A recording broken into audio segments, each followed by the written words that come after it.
The nation's capital, the national synonym for gridlock. Today the mood changes, power still rules, but speed matters too. Here in Washington, the exotic racing machines that define the American Le Mans Series are taking it to the streets. This is the politics of precision, a showdown of stars, the Cadillacs, the Audi R8s, and the Panos Roadster. Who will navigate to victory? Who will find the delicate balance between technology and human instinct? In this mecca of power, will dark horses and challengers make their marks? Or will the favorites extend their reign? In a town where the racing never seems to end, a finish line awaits.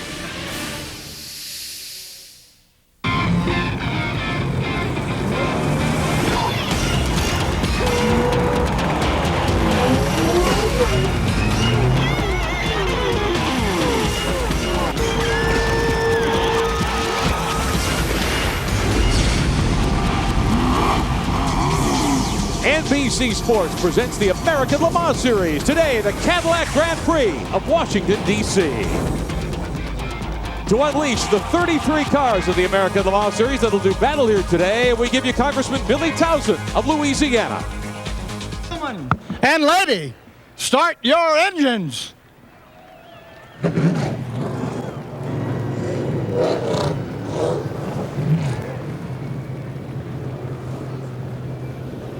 Hello everyone, I'm Jan Bikas at the front of the field, and not a big surprise here in this competition to see, yes, the Audi R8s, the three-time champions of the 24 Hours of Le Mans, sitting right at the front of this field pacing it.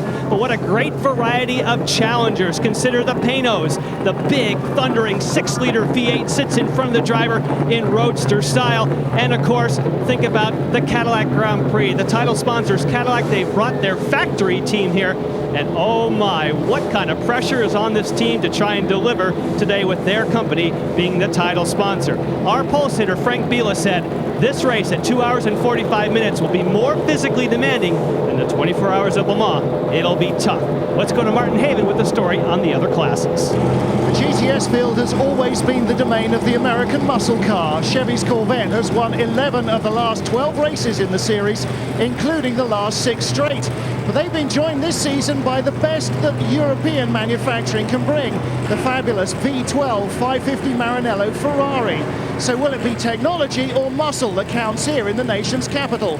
We'll find out in 1 hour and 2 hours and 45 minutes. We're in the shadow of RFK Stadium, a place noted for power and speed in pro football. But today it's the American Le Mans Series, 5th race of the season, the Cadillac Grand Prix of Washington, D.C. At RFK Stadium. Alongside Bill Adam, I'm Rick Benjamin. Great to be back with you for another season of American Le Mans Series action here on NBC Sports. Bill Adam, 4 categories of cars to race today. Yes, the big ones, the real exotics, the GTPs nowadays, just under 1,000 or just under 2,000 pounds, 6-liter normally aspirated motor or a 4-liter turbo, well over 200 miles an hour. And their smaller brothers, look, they weigh a little less, 1,500 pounds, but slightly smaller motors also can run well over 200. The GTS cars, these are the funny cars. They are pure race cars under the skin, up to an 8-liter normally aspirated or 4-liter turbo motors. And then finally, the small brother of them, the GT class. These also can run up to an 8-liter motor, but they're on a sliding scale to determine the weight. Now, you might have heard this described as a street circuit. Actually, it's a brand new racetrack laid out in the parking lots around RFK. Bill gives us a tour of the new facility. In Washington, it's 1.66 miles and 7 turns of endless work. As we approach turn 1, we're going to be going all the way down to first gear, a rare thing nowadays in LMP cars. But you have to, and then accelerate slowly because you're right against that concrete wall. Up 2nd, 3rd, 4th gear, 130 miles an hour down this straight. Gentle braking, set up this 90 to the right. Just barely touch the curbs and set up one of the 2 hairpins on the track up ahead. Now this hairpin will lead to this particular spot there, one of the best passing spots in the track because of width. We're 130 before we start our braking, all the way down to 2nd gear here. Turn in tight, look at the track width, 45 feet wide. You can go inside, outside, wherever you want. And up ahead, another trick spot. This is a chicane, and it's going to be very tempting. Tragedy could easily come here. It's a quick flick, left, right, and hold the car in tight, right to the wall. Finally let it run wide and set up your final quarter leading onto the start-finish straight. Carry momentum, up to the wall, look at that Viper up ahead, try and pick a good passing spot. Duck down the inside, we're gonna be up to almost 150 miles an hour right here. It is endless work. And there'll be a lot of traffic. 33 cars ready to take the green in just a few moments here at RFK Stadium. Let's show you the starting lineup. On the pole, car number 1, Frank Biela, Emanuele Pirro in the factory Audi R8, the red trim car. Alongside the yellow trim number 2, Capello and Tom Christensen, the winners a couple of weeks ago in Road America. Second row, first of the Panos LMP cars, the 50, Brian Magnuson and David Brabham. And alongside the other of the Audis, this is the privateer entrant car, the ADT Champion 38, Johnny Herbert, and Stefan Johansson, his partner. Next row, we take a look back at row number 3, the first of the Cadillacs, the 8 car, Christoph Tinso and Max Angelilli. Angelilli gave us the tour of the course a moment ago. And alongside the 8, we have the second of the Panoses, Americans Bill Auberlin and Brian Herta aboard car number 51. Fourth row looks like this, the 7 car, the Cadillac for Bernard and Emmanuel Collard, and alongside the 7, the first of the 675 prototypes, John Field and his son Clint out of Dublin, Ohio. That's a privateer Lola AER. We'll take you through the rest of the starting lineup. Bill, prototypes at the top, and then a big battle in GTS, and the Fellows and O'Connell Corvette is on the pole once again. They really have been dominant this year. Ron Fellows, such an experienced driver in so many different cars, and in GT, not really a big shock here. Sasha Massa and Lucas Luhr in the Alex Job car back on pole. Now we have just a little bit of flavor of Washington as we show you the rest of the grid today. It's a political town, no doubt about it. We thought we'd start things off today with our Old Spice Washington Watch. Some of the issues we'll be talking about today. Well, the heat will enter into everything here. Because of the heat being channeled in by those walls and the high humidity, it is going to be huge punishment today, both on cars and drivers. Now, the concrete canyon, this is something that really will affect the driver's vision. They're not sure on a couple of occasions which turns they are. And even Johnny Herbert, with all his experience, at one point got confused, wasn't sure where the corner was going. And that's the reason for the 38 car starting from pit road today. They won't take their spot up in the second row. He had a minor incident in the final session, spun the car and flat spotted the tires. They decided to change all 4 tires. And that alone will demand they start from the back of the field, not the back of their class, but all the way to the back of the field. They feel if they have to do that anyway, come in, top up with fuel, and then rejoin the grid as they have gone through turn 1 to try and avoid that confusion.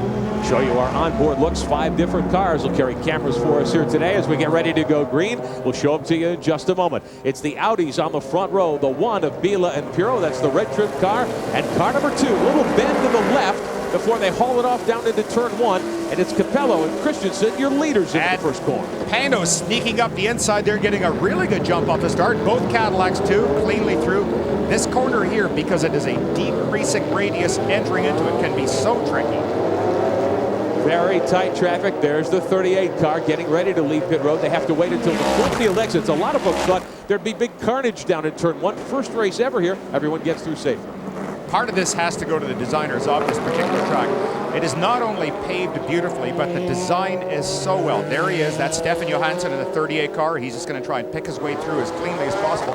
Not really a bad gamble. If he's already at the back, why not fill it up? And he's now going to go a lap or 2 longer.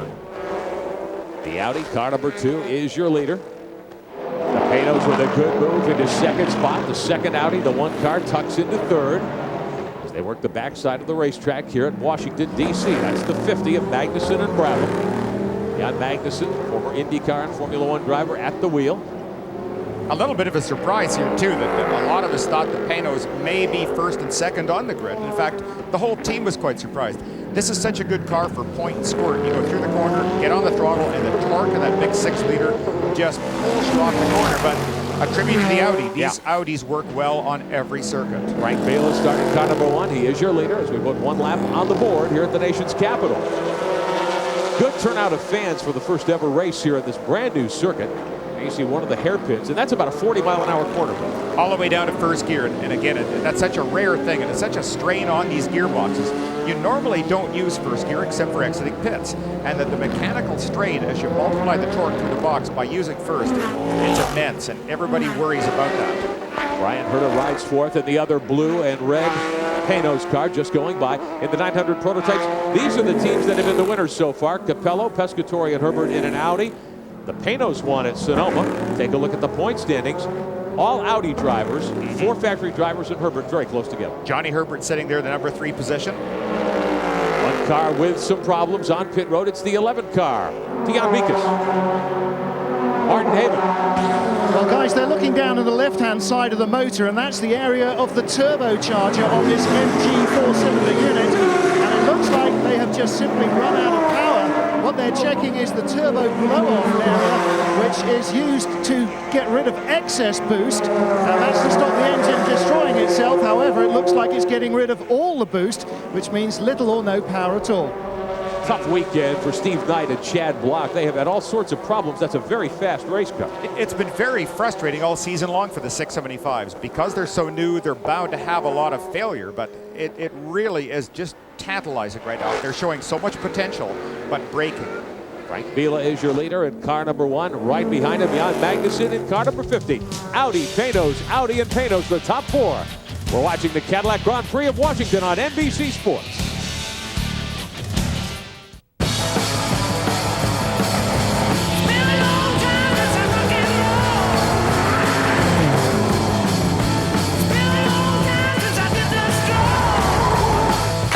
Hey, honey, I just bought a race car.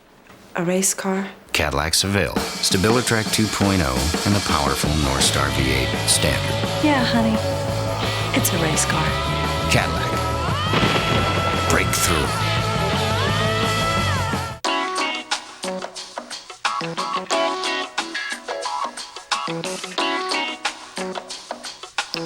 Michelin designed the cross-terrain SUV tires specifically for SUVs to help provide responsive handling and a smooth ride. You'd be surprised just how smooth.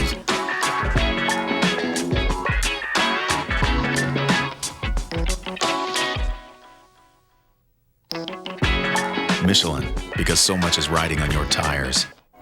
At our cooking school in Italy, the food is so delicious, we send Olive Garden chefs there just to learn the recipes. Their teacher is Chef Neri, and we're pleased to tell you that now she's taught them how she creates a special dish called lobster spaghetti. How she takes tender lobster and fresh spinach, sautés them in a creamy lobster broth, then tosses it all with pasta, which is just how our chefs will make this dish for you tonight at Olive Garden.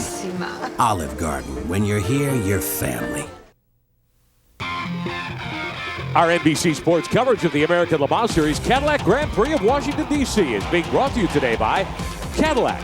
Bold vehicles defying convention. Cadillac Breakthrough.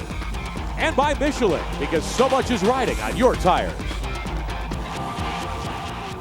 Welcome back to the brand new RFK Stadium circuit. You're on board with Frank Biela, who's leading overall. 5 laps are on the board here at D.C. And Biela hasn't really been challenged, although Jan Magnussen's very close in second. Yeah, he's running a very good pace right now. It's so interesting. You look at the Audi drivers that Frank Biela has 3 touring car championships, so he's used to running on circuits like this. Also, Emanuele Pirro, he was a 1996 Super Touring champion himself. Yeah. Ronaldo Capello, another touring champion. This seems to be something that works for these drivers. They all know how to respond to the street circuits and drive very, very precisely around these walls. Up top, your NBC Sports ticker presented by Cadillac, bringing you the full running order as we ride with Biela, sifting his way through traffic, over start finish. Long front straightaway that has a lot of bend to it, actually. It does, and I think that adds to the driver's difficulty because ideally you like to put on the brakes when a car is going in a straight line, and what they have to do is initially apply pretty gentle braking so the car doesn't go sideways on them. Then at the final little bit, then it's almost like a panic brake. Right behind him, Jan Magnussen in the first Panos, a second and a half back. Now, the leaders are coming through the 3 contenders in GT, and we'll talk more about them in a moment. But the 2 Alex Joe Porsches, the 22 and 23, and right behind them, Kevin Buckler's car number 66, the Racers Group Porsche. Buckler off that big win in the 24 Hours of Le Mans, and another win in the ALMS this year. He has had almost a dream season, just really remarkable. I think what an achievement to go to Le Mans, first time there ever, and win. Just really outstanding job. This gives you an idea of the difficulty as these guys are involved in their own battle. They also have to constantly pay attention to the mirror and watch the Audis, the Panos, the Cadillacs just flashing through them. Now Buckler today will share in that blue car with Brian Cunningham, who's a very accomplished GT driver. It'll be Brian's first run of the car. And the Celine at GTS, the 26 car on pit road. That's the Franz Conrad Terry Borcheller machine. Borcheller from Phoenix. Martin, what's the story?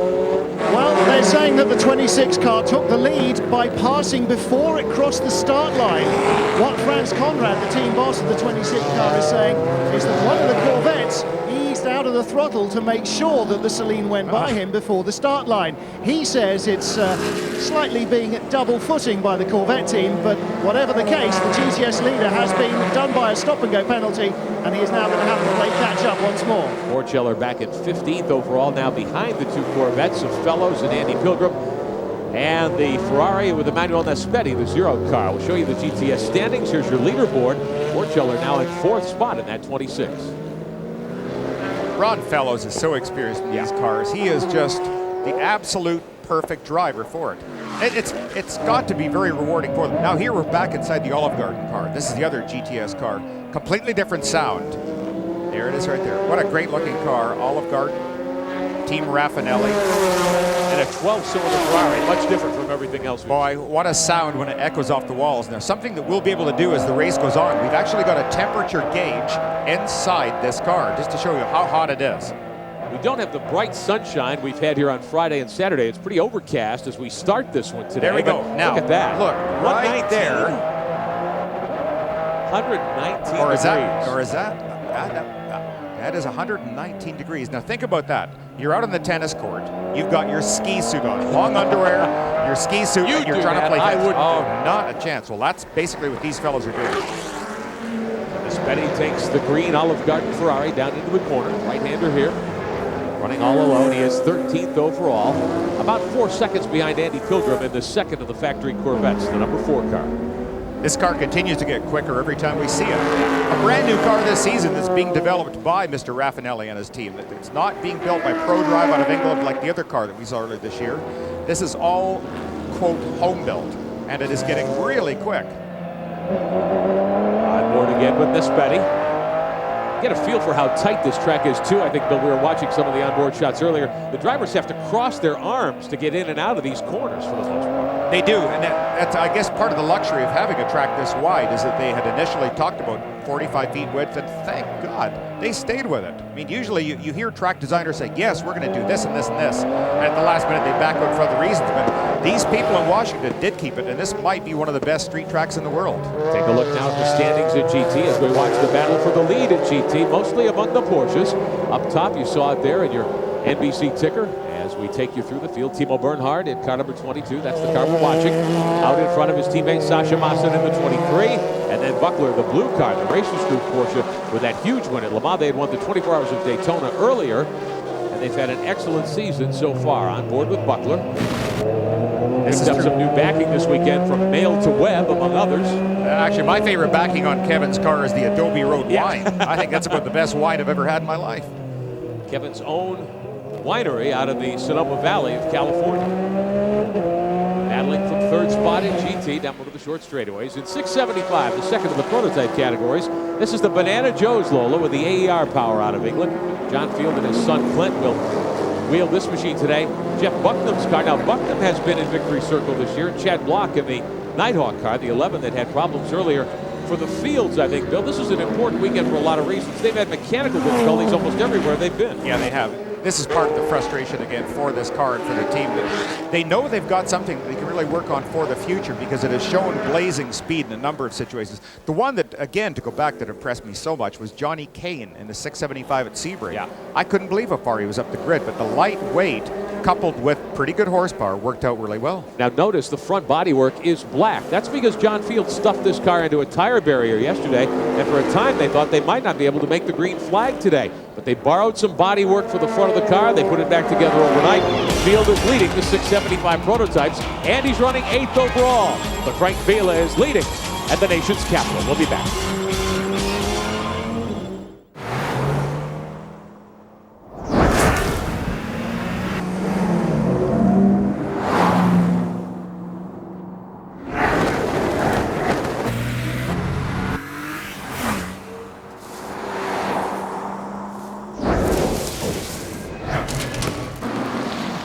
The wind howls because it can't keep up. The Audi A4 with Quattro all-wheel drive. Pushing myself to the limit is what this is all about. And I need an antiperspirant that can keep up. All the clear gels that I've tried, they just don't work for me. But now there's new high-endurance clear gel. It protects against wetness better than the leading gel. Guaranteed. Try it. If you don't like it, Old Spice will buy you a stick of something else. A clear gel that strong? I'm there. New Old Spice High Endurance Clear Gel. If a car company puts a little sports car in everything it builds, imagine what happens when it builds a sports car. Zoom, zoom. Zoom, zoom, zoom. Zoom, zoom, zoom. Yeah, zoom, zoom, zoom. The Mazda Miata, 6 speeds, VVT engine, and a whole lot of fun. Zoom, zoom, zoom. Yeah, zoom. The company that reinvented the Roadster keeps reinventing the Roadster. Next weekend, great NASCAR action. Saturday at 3:30 Eastern on NBC, the Net Zero 250. Sunday at 12:30 Eastern on TNT, Pep Boys presents the Pennsylvania 500. Last year, Labonte edged out Earnhardt for a thrilling final lap victory. What'll happen this time? NASCAR on NBC and TNT. Welcome back to the nation's capital here on NBC Sports. Coverage of the American Le Mans Series, the Cadillac Grand Prix of Washington. Battling for the lead, the two factory Audis, Frank Biela in car number 1, Dindo Capello in the 2. And look at this, Bill. Here comes Capello to the inside. He's winning. I think Biela's staying out far enough. He did. Capello. Oh, look at Magnussen. Jan Magnussen in the Panos through for second spot. Oh, that was very quick. He recognized that opening and stuck it right up the inside too. Now what? No, look at now. Jan's got the bit in his teeth. He's sliding the back of the Panos around, and he's actually closing. Good stuff. Moved by Magnussen, going for the lead. No, look at the Porsche. Slower car. Oh shoot! That could have been easily a pass. Magnussen very close. And just smoke the brakes to woe those cars down in that tight left-hand hairpin. Let's take another look at the move for the lead here by Capello. Well, Capello just decides to take very much of an inside move at this point in the track. On the outside, Biela comes in. Last minute, sees him, avoids contact, but he's off the throttle at this point. Magnussen could then take advantage of Biela being off throttle and run up. Great move. Very, very fast. Action here in this brand new street circuit laid out around the parking lots of RFK Stadium in Washington. Now you're on board with Biela, who sits third. Here's your leader, Capello, coming up on the 38 car, Stefan Johansson, who's had problems. Johansson was knifing through the field. Had to start from pit road today, back in 32nd spot. He had made his way up to 7th, Bill, but Johansson got in trouble in one of the hairpin corners a moment ago. Here it is. Yeah, I suspect it's coming in. He just got in way too deep. That's all that is. Sometimes the Audi, again, is somewhat such a perfect car. It's actually difficult to judge when the tires lock up on it. There's nothing with the steering wheel being yanked out of your hands. Only a little bit of smoke through that top vent area on the fenders can tell you a tire is locked. And Stefan got in with the rears locked that time. Oh, the Cadillac. For one of the Cadillacs, the 7. Emmanuel Collard has gone off. He's nosed that car into the tire barriers. That's down in turn 1 at the end of pit road. Now it's moving. He's still moving. Let's see if he can back it out. Fires it back up. This is a turbocharged North Star motor, the derivative of the Indy Racing League motor that Cadillac and GM developed. But Collard can't get the car in gear. No, still trying to find reverse gear. Sometimes this can be tricky. There's so many buttons on the steering wheel. Collard, who was running up at 6th, this will cost him dearly because Johansson is the next car in line in the 38. There, he got it. Good work. Did he damage the nose of the car is the next question. You know, it doesn't look like it. Look at even the winglets. They still look fine. Perhaps he just slowed the car enough so he just nudged the tire barriers and didn't go in. Up tilt. I bet you're right. No, that looks perfect. That's good. But as we mentioned at the top of the broadcast, an extremely hot weekend, as you'd expect in Washington, D.C. in July, and brakes an issue. Here it is again, the two caddies, side-by-side lap car in the middle. Well, Collard right now is in the real gray area on the track. That's all it is. He ran out of road. He ran out of road with really good traction on it. This part of the track, all around that outside area, has very little grip for him. That's all it was. The car just simply wouldn't turn. There was no response to the steering. So with Collard sticking the 7 into the tire barrier, Johansson gets by in the other Audi, the 38. Collard back on the gas in the 7, now lapping by the GTS Saleen, the 26, Terry Borchella, Franz Conrad's machine. They are 4th at GTS, and they've had a couple of problems. We'll tell you more about that in a moment. Collard can gain some ground here in the 7 car. Yeah, and he too, he's such an excellent driver. He used to be a Formula 1 test driver back for Ligier, Benetton, Tyrrell, I believe also. So very, very qualified driver and should be quite at home in this car. He has clear racetrack now and some opportunity to get some of that time back perhaps that he lost bold move on his part to try to gain some ground down into turn 1, but it didn't pay off. Hey, coming up next today, NBC Sports presents final round action at the American Century Celebrity Golf Championship from the shores of Lake Tahoe. Your favorite pro athletes and celebrities showcasing their golf skills. Michael Jordan, Mario Lemieux, Charles Barkley, and many more. Final round action of the American Century Celebrity Golf Championship. That's coming up next on NBC. On board car number 1, Frank Bela running in 3rd spot. We'll show you the leaderboard coming into today's final round action. Former hockey player Dan Quinn tied with Rick Roden, the former Major League pitcher, at 2 under. Jack Wagner, Dick Anderson, the former Miami Dolphin, and Yvonne Lendl, the tennis star, they're even par. There's Bela down into the left-hander, swinging inside one of the 675 cars. That's Ben Devlin's machine. He's being very careful passing these cars. Take a look at the GTS situation right now. The 2 Corvettes nose to tail, Bill, and they are 10th and 11th overall. Fellows in 3rd spot in the 3 car, or rather leading GTS in the 3. And right behind him, his teammate in the 4 car, Andy Pilgrim today. And here's what they've accomplished so far this season. It's been a Fellows and O'Connell season of dominance up until Road America 2 weeks ago. And how remarkable is that for the team? They really have got this team just working absolutely perfectly. It used to be the Corvettes were fast but fragile. Well, no longer. I mean, these cars have won the Daytona 24. They've won Le Mans twice, 2 years in a row. Sebring, of course. Sebring, yes, the other great victory. As we see Fellows in the 3. Bela trying to sneak by him on the inside. Ron will give him plenty of room. Fellows has got a ton of experience on racetracks like this. Of course, a former standout in the Trans Am series and sedan racing all around North America. They run a lot of Trans Am races on road courses. I think Ron has something like 7 career victories in street course Trans Am competition. There's Andy Pilgrim, veteran American driver, recently notched his 50th major road racing win. We showed you and told you earlier about problems for Borcheller in the Saline. Contact forcing a spin there. That's an indication of how tight the quarters are here. Yeah, it is. And one more indication of just how good and safe this track is. Now, if that had happened at Three Rivers, for example, they probably would have blocked the track. So Borcheller back on the throttle in the 26. They've had their problems today.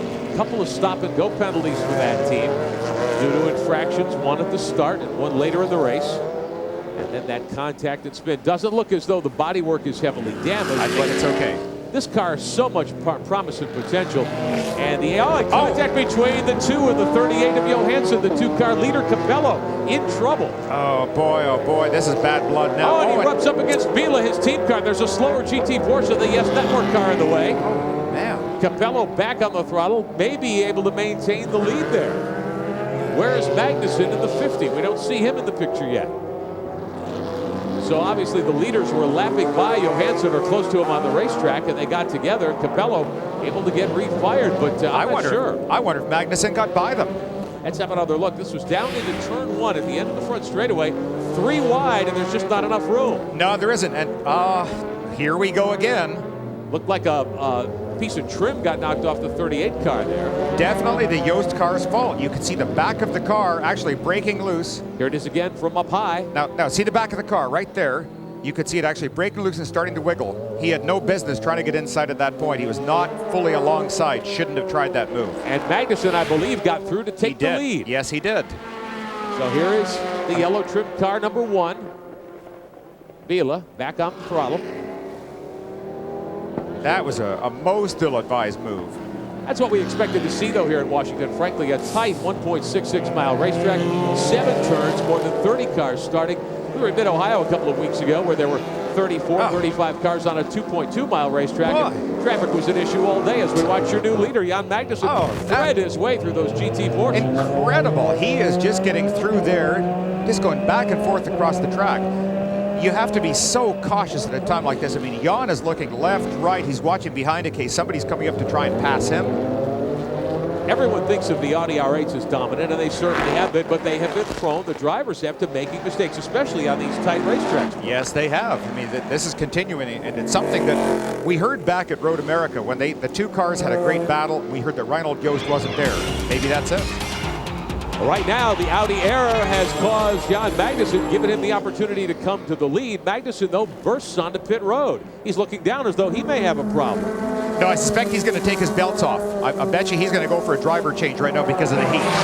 Jan Bikas. Well, this is a routine stop. Yes, he dove onto pit road, but the team was ready for it. They are going to make a driver change. They will check the tires to see if they need replacing. They think that they can double stint the tires, meaning you'll have to change tires once today. So it might be now, it might be on the second stop. Again, if you're new to the series, they cannot do any work on the car until the fueling is complete, and that'll be in about 10 seconds from now. You'll see them with a fury if, in fact, they decide to change the tires to go for it. 3 seconds remaining on the fuel.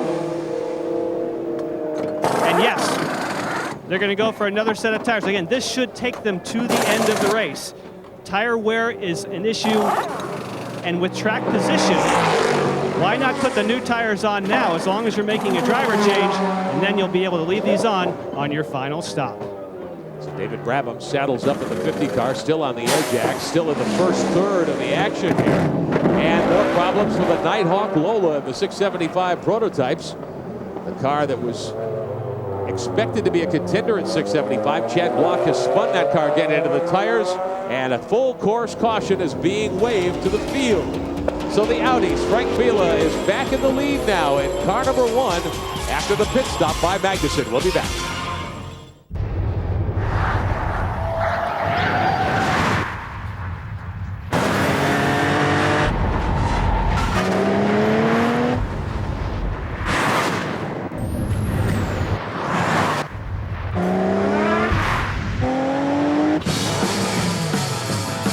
Never yield to convention. Cadillac CTS. Breakthrough. This is Mom. Mom moves faster than ever to make the most of her time. And that's why we've put Pledge in a wipe. So Mom can quickly remove the marks that some family members leave behind on all Mom's wood surfaces. And unlike dry dusting, Pledge wipes race through smudges and smears for faster, easier cleaning. Pledge Wipes, the hardest working wipe on wood. S.C. Johnson, a family company. This is Bowflex, an entire gem-in-one easy-to-use machine. Strength training with Bowflex is so effective that we guarantee you'll get the results you want in 6 weeks or less. One simple workout. 20 minutes a day, 3 days a week. Bowflex is real. The results are real. Call right now for a free video and brochure. Bowflex, the power is yours.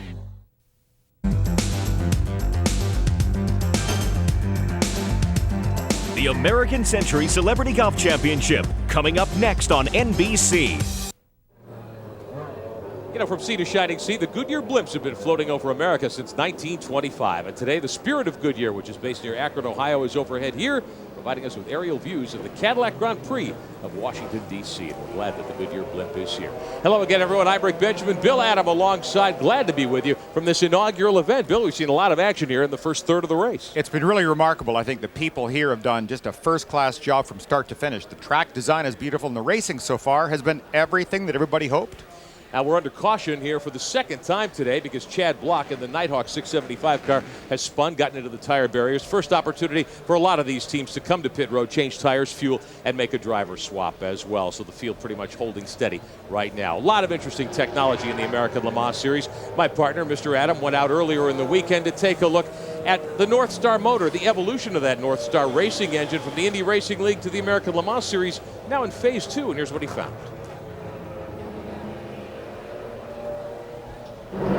When I was a boy, this is a symbol that I associated with a car that the rich old man of town might drive, or maybe even something the president might be riding in. But performance? Never. But all that changed over the years when they brought out the North Star motor, an engine designed to be an ultra high-tech engine to compete with some of the best of Europe. But even that wasn't enough for the Caddy engineers, and they decided to take on the hottest sports cars in the world. This is the evolution of the North Star motor, slightly downsized and now running twin turbos, but a magnificent piece of machinery. Instead of the street car, which is designed to run at maybe 2,500 RPM for its whole life, this can run 7,000 revs and put out way over 600 horsepower. It's a tremendous motor with a lot of potential, and it shows where Cadillac is heading. They no longer want to be known just as the luxury car in the world. They want to be known as the performance car. As we're back on the racetrack, riding with one of the Cadillac pilots. This is the 8 car. Christophe Tinso has gotten in. They've made pit stops. Take a look at how the tire battle shapes up in the American Le Mans Series. Michelin providing information for us. 73 wins for Michelin. Goodyear, Yokohama, Dunlop, and Avon have also scored wins in categories in the American Le Mans Series. Michelin has led nearly 97% of the laps overall in the series since it began back in 1999. And with the caution, as we said, many of the teams coming to pit road to change tires, fuel the cars, and change drivers. Let's get an update from pit road. First to Martin Haven. Well, having watched what the Paynos team did when they came in moments before the yellow flag, both Audi crews changed drivers and changed tyres as well. Now, it's not just a case of follow my leader, because the track, as more and more rubber has been laid down over the weekend by the cars, is definitely changing in nature. And they feel that now maybe a slightly softer compound will go a further distance than it might have done even at the start of the race less than an hour ago. But there's another significant fact in the Audi pit stops. There's been a change in the order. The Audis came in number 1 and number 2 order, but it was the 2 car that went out first. So if they line up behind the pace car, that's the change. Now Jan Biekers has more. Yes, I do. And of course, for the Paynos team, it looked like it might have just been good luck, the fact that Jan Magnussen brought it on the pit road for a stop. But Jan, you thought you had a puncture. That's why the timing worked out like it did. Yeah. When the 2 Audis came together, I went past, but I had to go on the inside of the big curb up there, and as I came off again onto the track, steering wheel was to one side, so I was sure I had a puncture. Came in, turned out we didn't have one, so maybe it's just big pickup or something. Straight after there was a yellow, and we thought, that's it, we're going to lose a lap, but it turned out good. We're still in the lead, so very happy. Now, for a while there, the Audis had pulled a distance on them. Then you closed in and you challenged hard. Do you feel that now under race conditions, you can really challenge the Audis as far as speed-wise? Well, here, yeah. Here it's not their advantage. It's a little bit less here because of the short straights, so and the hard acceleration. So I think it's a bit more even here. We can have a chance. They're still a bit quicker in places, but we push hard and we have a good chance. Well, as you said, the timing for Paynos worked out perfectly. Still in the first third of the action, David Brabham has taken over the 50 car. He'll be the restart leader. Safety car has him picked up. And Bill, I would think some of that has to do with the fact that the straightaways not being very long here, the aerodynamic advantage of the Audi just isn't as great. That's exactly right. I think the Audi really gets its advantage taken back down to the Paynos territory, and the Paynos has always been a car with fairly good mechanical grip. That really equalizes everything. The Audi gets off the corner strong, the Paynos gets off the corner strong. It's only in the real high speed stuff and in the real bumpy stuff where the Audi just simply is in a class all of its own. Take a look a little further back, the way the restart lineup will set. This is Brabham in the 50 car. He is your restart leader. This is Brian Herta wheeling the other Paynos. He'll restart from 4th spot, and he will be able to close right up on the other machines. Actually riding now, Bill Oberlin has taken over the car from Brian Herta as he comes up behind one of the 675 cars. Up top, your Porsche NBC ticker with the running order overall. And the 900s, of course, dominating at this point. First GTS car, Johnny O'Connell has gotten into the number 3 Corvette. Emmanuel Naspetti still in the 0, the green Ferrari. 1 more lap to go. 1 lap till green is the indication being given. There's the 51. They completed their pit stop, made their driver change. So it'll be Brabham in the 50, Christensen now in the 2, Pirro now in car number 1 for the 2 factory Audis, and Oberlin and the other Paynos, the 51. And one of the Vipers has stopped along with one of the GT Porsches on the racetrack to let the safety car go by, I would assume. That's what it looks like to me. It's rather a strange affair. I wonder if they've been radioed by the officials and suggested that perhaps they rejoin the line in a specific position, but that's... And as you may have noticed there, the safety car was not in front, directly in front of Brabham. Brabham is the leader, however, behind that gaggle of Porsches. There's Kevin Buckler's 66 car, 15th spot. Buckler at the moment has cycled to the lead in GT, so apparently in the pit stop exchange, Lucas Luhr has climbed into the number 23 Joe Porsche. Georg Bergmeister into the 22. Buckler has stayed in the 66, so hopefully we can find out. Perhaps Buckler trying a different pit strategy to try to get the upper hand over the 2 Job cars. Meantime, let's get an update on the Cadillac situation. The 7 car in the wall earlier. Jan Jan Bikus. Yes, and yes, a couple of Jans down here today. The problem at the moment is gearbox oil temperature. So I do not believe that's related to the contact. In fact, right above the shock absorbers, there is an intake that goes to the cooler. But while we look at that, they're going green. At the moment, they can't figure out why it's running so high. Tough break for the Cadillac team. How disappointing that is. Eric Bernard was scheduled to get in the car on this stop, and he is in the car. We're back underway, and here's Brabham. He's got some cushion now because of all the GT and GTS machinery right behind him. Yeah, this is going to be a rare luxury for David today because he is going to have at least a few laps of clear track in front of him where everybody else is facing traffic all around them. He's managed to use that advantage, that opportunity to build a 3.5-second lead right now over Christensen. Look at the gap he's put on the rest of the field here. He is completely alone right there. This is turn 3, one of the hairpins. But there you see the Audi. It's poking its nose back already. This should be a good battle because Tom Christensen is now back in the car. Many people think Christensen is the best sports car racer in the world. Well, I made that statement a couple of weeks ago, and I do. I think when it comes to sports cars, that Tom Christensen and probably Jan Magnussen are the two best out there. They're both just so good in these cars. I love watching them both. Christensen in the 2 car. Mid-Ohio a couple of weeks ago, Christensen was trying a one-stop fuel strategy to win that race, ran the car out of fuel on the final lap and lost. He's such a nice guy to be around. Yes. I quite enjoy Tom. He's always upbeat, positive, and smiling, and he's always happy to talk to the fans all of the time, and he's become a real hero. Let's get more of the information on the Cadillac team. Back to Jan Bikus. Yes, and unfortunately it's bad news. Eric Bernard, you climbed from the car. Is the oil temperature from the gearbox the problem? Yeah, we have probably some failure on the radiators, probably with a stone or a piece of carbon coming inside the radiators and make a little link in the oil radiators, and the temperature is go up too much, and we are just afraid to lock the gearbox and to hit the wall very quickly. It's impossible to run like that. Was that related at all with the incident earlier? Yeah, it was just oil temperature problems. All right, thank you. Unfortunately, one of the key Cadillacs out early. Tough break indeed for those 2 cars. One Cadillac, though, does remain. That's Christophe Tinso, and he is 5th in car number 8. Great action here in Washington. We'll be back with more of the American Le Mans Series Cadillac Grand Prix of Washington, D.C. after these words from our local NBC station. NBC Tonight, it's another double order of Law & Order. First, a twisted Law & Order criminal intent. Kill the wolf at the door! Stop it. Then an all-new Crime and Punishment. It's a case of he said, she said with a Law & Order twist. Did you lie at the preliminary hearing? Law & Order Criminal Intent and Crime and Punishment, a real-life Law & Order, NBC Tonight.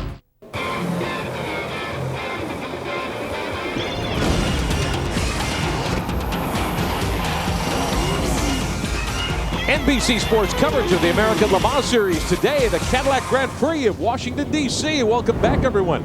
I'm Rick Benjamin, Bill Adam alongside Jan Bikus and Martin Haven on pit road, and a battle up in front. David Brabham still out in front in the 50, and car number 1, the Audi.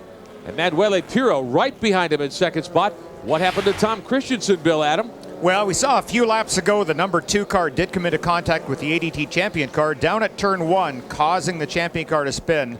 He got black flagged by the officials, come in for a stop and go, and that's put him back a little bit right now. Christensen now shown back in third. Here's a replay of what happened. This is Christensen inside of Johansson. Clipped him and turned him around in turn 1. Yeah, it's one of those things he really had no business trying. That inside move was not nearly far enough alongside.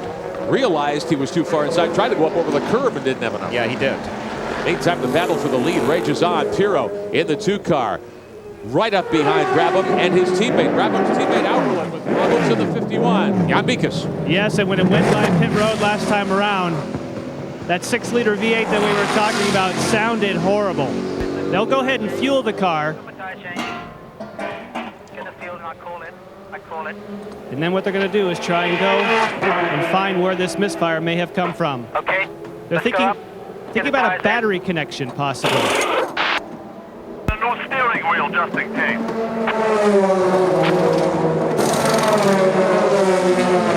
I heard them call for a new steering wheel also. Remember they had those problems at one other race. So far it's only been fuel and tires, and here comes the new steering wheel. There's so much electronics on these steering wheel now. Get ready, it's coming down. Get ready, wait for my call. If you had a bad button, that could certainly do it. That's the easiest fix.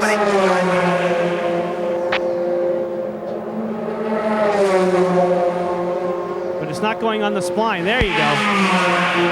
Not a lot of fun when your steering wheel doesn't go on the spline. That was an over-minute stop. And I'm not sure that still sounds good. The car did fire back up. He gets it off pit road. Of course, there's a pit road speed limit in effect here. About 37 miles an hour.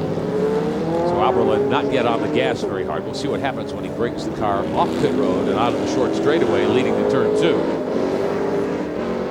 This has cost the team dearly. They were third. They're now shown back in 6th, just ahead of James Weaver. They've lost more than a lap in the exchange. GT meantime, one of the toughest battles on the racetrack. Kevin Buckler had taken the lead from Lucas Luhr earlier. Now Lucas is back out in front in that white and yellow car number 23. The McKenna Zybernaut Alex Job Racing Porsche. That has been the dominant team, although at Le Mans it was Buckler's car with the help of 2 of the Job team drivers, Luhr and Bernhard. And at Mid-Ohio, Buckler with BJ Zacharias, a young local driver from the Columbus area. They scored another upset win.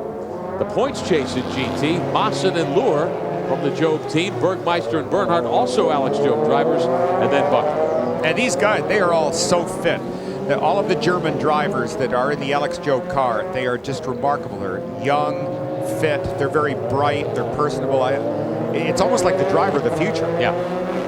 Factory supplied drivers, factory help for the Job team. Buckler's group gets some assistance, did particularly at Le Mans because the Job team didn't compete at Le Mans this year. But Kevin Buckler is an entrepreneur based in the wine country of Northern California. And a very impressive guy. Fields his team out of his own racers group shops right at Infineon Raceway in Sonoma. Hey, next Saturday at 3:30 Eastern, NASCAR returns. We'll bring you the Net Zero 250 from Pikes Peak International Raceway. 250 miles of action for NASCAR's up-and-comers as they battle it out. Join us for the Net Zero 250 next Saturday, 3:30 Eastern, here on NBC Sports. GT battling here at Washington, D.C., the Cadillac Grand Prix. Watching the car out in front, Lucas Luhr's machine. Kevin Buckler just half a second back in the blue number 66. Buckler has stayed in the car through the first pit stop. Brian Cunningham scheduled to share the car with Buckler. They decided to save the time and not make the driver change through the first pit stop. Lots more to bring you today from the nation's capital. We're in the shadows of RFK Stadium. More of the Cadillac Grand Prix after this on NBC.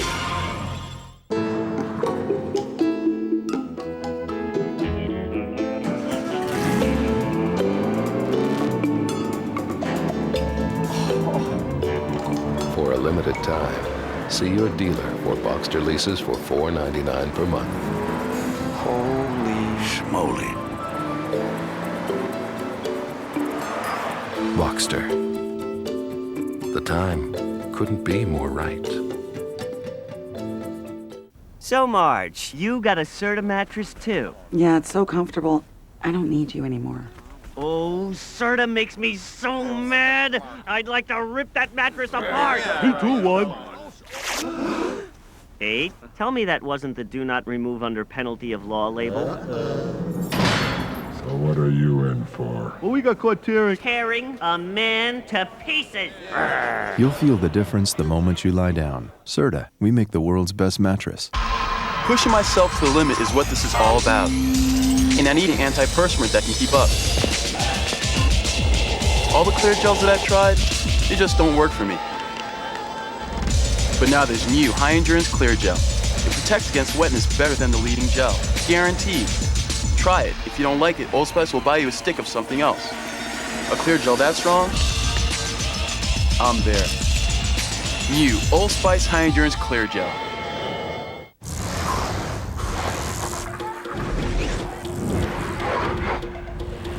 Now this same feeling is available in a car.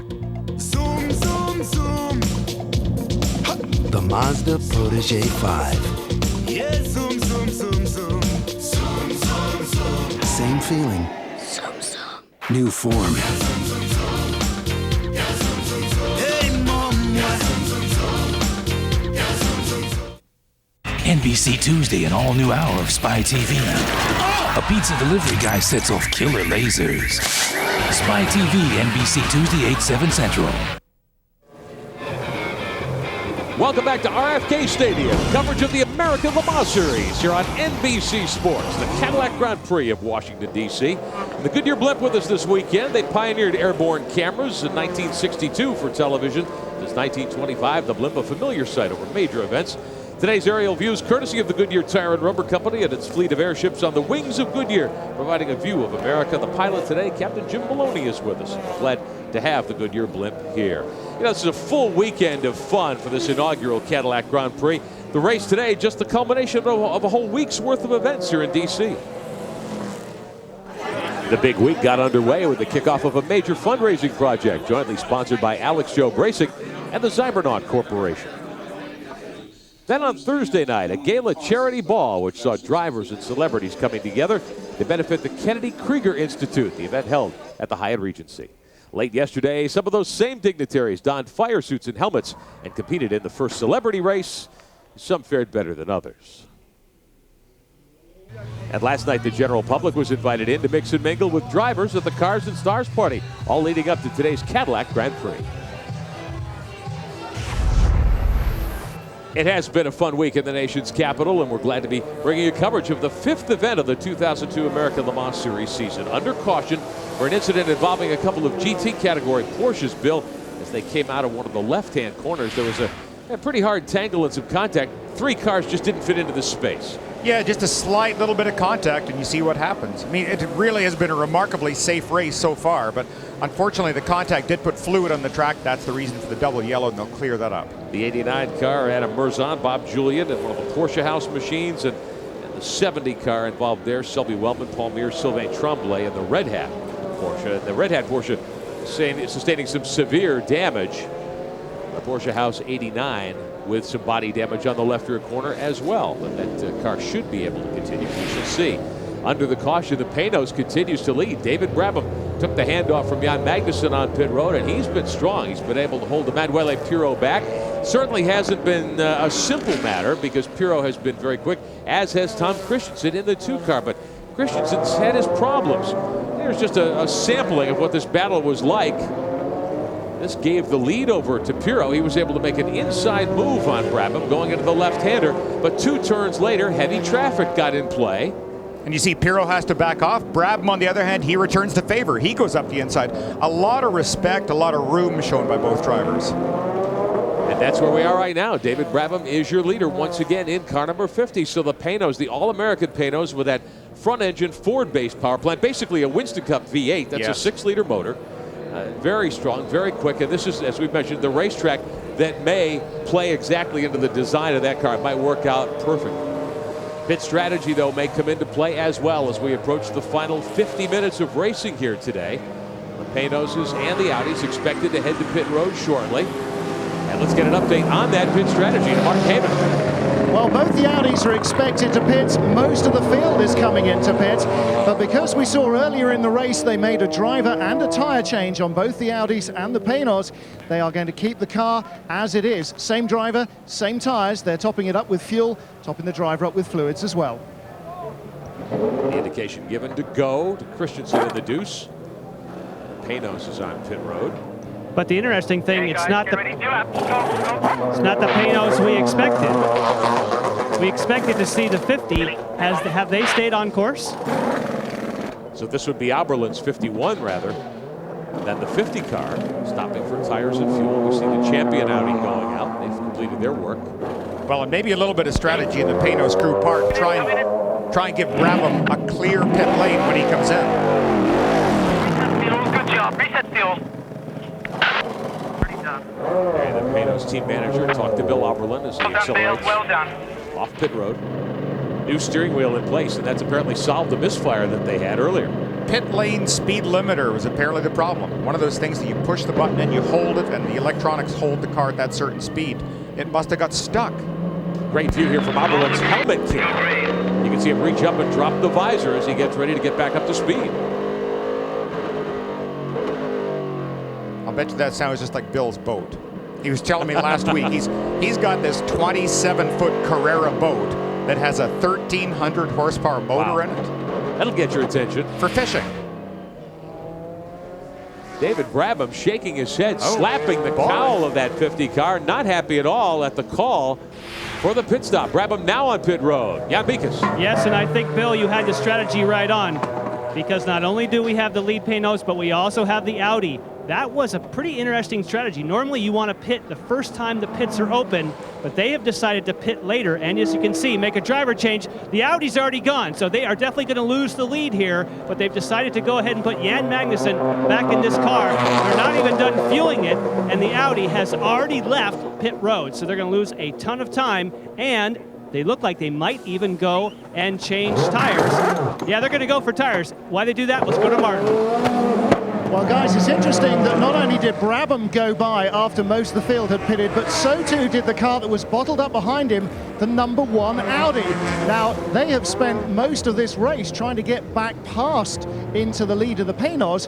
Why on earth did they stay behind him for an extra lap when they could have gained track position on him by diving in early? Lots of question marks already.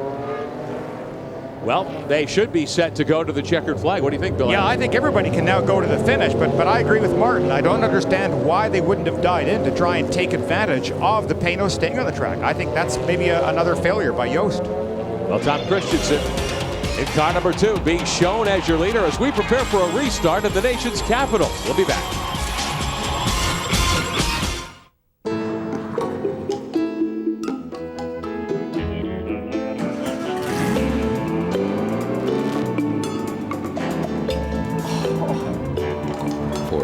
Time. See your dealer for Boxster leases for $4.99 per month.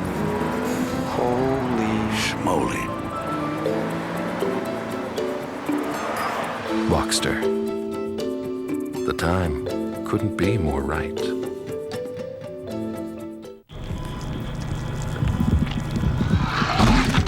Well, that would explain the stomach pains. How long have I got, Doc? Not long. Long enough to go get a delicious Mike's Hard Cranberry Lemonade? Mike's makes a hard cranberry lemonade? You bet. That does sound tasty. A hard day calls for a hard cranberry lemonade.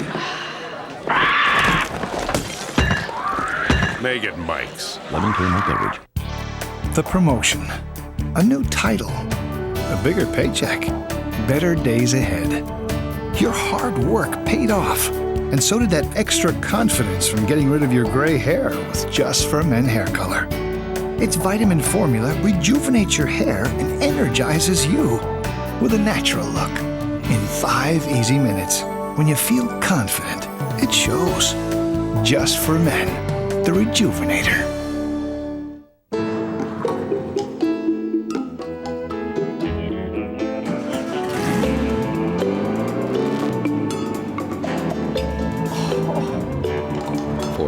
Time. See your dealer for Boxster leases for $4.99 per month.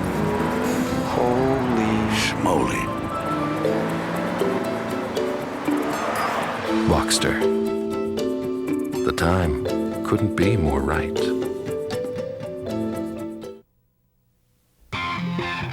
Our NBC Sports coverage of the American Le Mans Series Cadillac Grand Prix of Washington, D.C. is being brought to you today by Porsche, what only a Porsche brings to driving. And by Goodyear, reminding you to take all your journeys on the wings of Goodyear. Summer in the nation's capital. Tourists, of course, one of the great things to do with your children in the summertime. Come and see the Smithsonian, the Capitol, all the other great things there are to check out in the city of Washington, D.C., and a great motor race going on this weekend. Let's get an update from pit road. Yes, and I think we're getting some indications now of what happened. David, we were surprised you didn't come on pit road, but now we find out the pits were closed? Yeah, the pits were closed right until I went past the entry, and then I heard pit lane open. So, unfortunately, we just got screwed on that one. It's just really disappointing.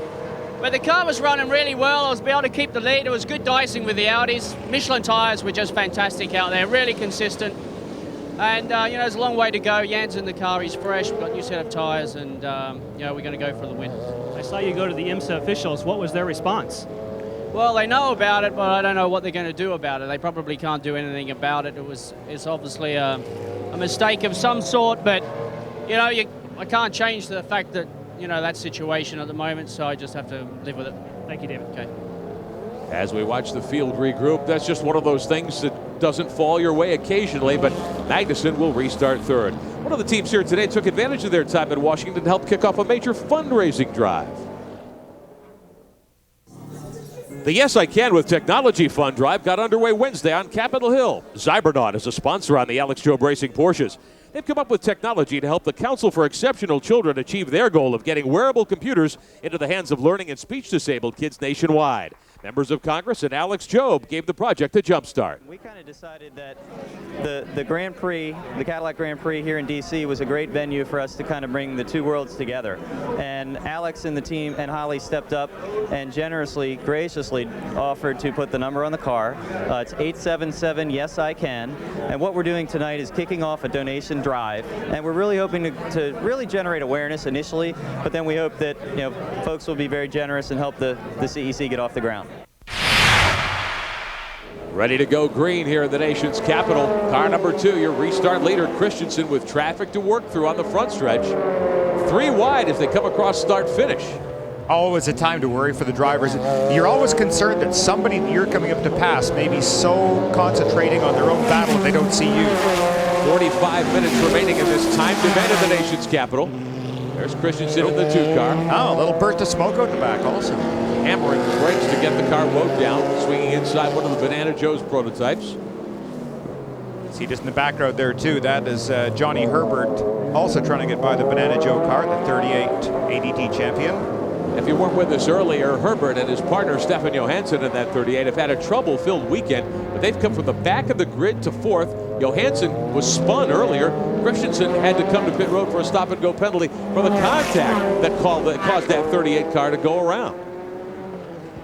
Guys, one of the real problems away from the restart is the cars have all been in the pits. We talked about brakes being a major problem, overheating. Well, the worst time for overheating is when there's no air flowing over them in the pits, and they get very, very hot indeed. They boil the brake fluid. It gets so hot it actually melts the plastic containers when you try and bleed the brakes. So the first lap out of the pits is always the most dangerous. It's normally the time when you find there is no brake pedal the first time you need it in anger. Taking a look at the Porsche telemetry here on board with Pirro. Just watch the acceleration, just the graphic goes up so fast. Pirro lies second, 7 seconds behind his teammate Christensen. It's just like $1 million video game. Yeah. Look how fast that goes. Interesting too, watch when he goes through the corner where he picks up full throttle. Way off line. Pirro way off line in that car. Well, that might be just what Martin was talking about, having a heat sink problem, the heat soaking through the brakes, and your brakes just not good enough. One thing I'm noticing about Emanuele Pirro, when he came up the front straightaway, he's weaving from left to right. That is an indication that he has pickup on the tires. That is not necessarily a braking issue. It means when you're slow behind the pace car, you pick up all kinds of loose rubber. That, of course, will also prevent the car from stopping. Sure got up in the marbles. Let's take another look at it. Down into turn 3. Look at him drag the brake. A lot of smoke coming off the brakes. You see the front tires were bent over. He was trying to turn the car and it just wouldn't respond because it was going too quickly. Pirro keeps it off the wall. He did a fine job doing that. As wide as this place is, and remember, this has a lot of similarity to a street course because of the concrete barriers on both sides, but it's a parking lot that's been converted to a purpose-built racetrack. No city streets in use here in the nation's capital. So you've got some extra room that you might not have in a place like, say, Trois-Rivières in Canada, where the series goes in 2 weeks. Saved Pirro, I think, that time. Definitely did. I mean, that's circuit design that just saved him. So Christensen leads in the 1 car, Pirro in the 2. Let's update GTS for you. The big bore closed top cars. This is Ron Fellows back on, and actually this is the team car. Andy Pilgrim driving car number 4, the second of the 2 factory Corvettes. Fellows leads in the 3. Pilgrim now in second spot in GTS. He's gotten by Mimo Scattarella and the Olive Garden Ferrari. The Ferrari was up in second for a long time. Here's Fellows back in the 3 car, leading by 1 lap over Andy Pilgrim, and by a little more than that, about another 10 seconds back to Scattarella in 3rd. And we're on board Mimo in the Ferrari. Look at how dirty that windshield is, Bill. Yeah, it is getting dirty as it goes on. Here's the telemetry from on board, just showing you how quickly this car is too. Not too bad though, because the sun isn't out today. I mean, at this particular point, there's not a lot of glare. You see, he's got pretty good vision looking out in front. What a sound. Oh, I love that. 12 cylinders of power behind the driver, or in front of the driver in this case. And all the Corvette guys are really worried about this motor in the future. They say that this is an amazingly fast car down the straights. It just doesn't have the aerodynamic grip yet, but mechanical grip again on this car. It gets off the corner as well. It's got very good brakes. Another team that races a car that is this same combination was the fastest down the long straightaway at Le Mans, faster than the prototypes. 122 degrees right there, Rick. That's an indication of how warm it gets inside these GTS and GT race cars, the closed cars. Now, yesterday, the Trans Am Series ran here. There were some temperatures upwards of 150 degrees in some of those cars. It was quite a bit warmer here yesterday. We had bright sunshine, no cloud cover to speak of, and today it's been overcast much of the day. Still warm and sticky, but not high 90s like it was here yesterday and Friday. Jan Magnussen has taken second spot away overall, but Tom Christensen is still your leader. The Cadillac Grand Prix of Washington, D.C. We'll be back on NBC Sports.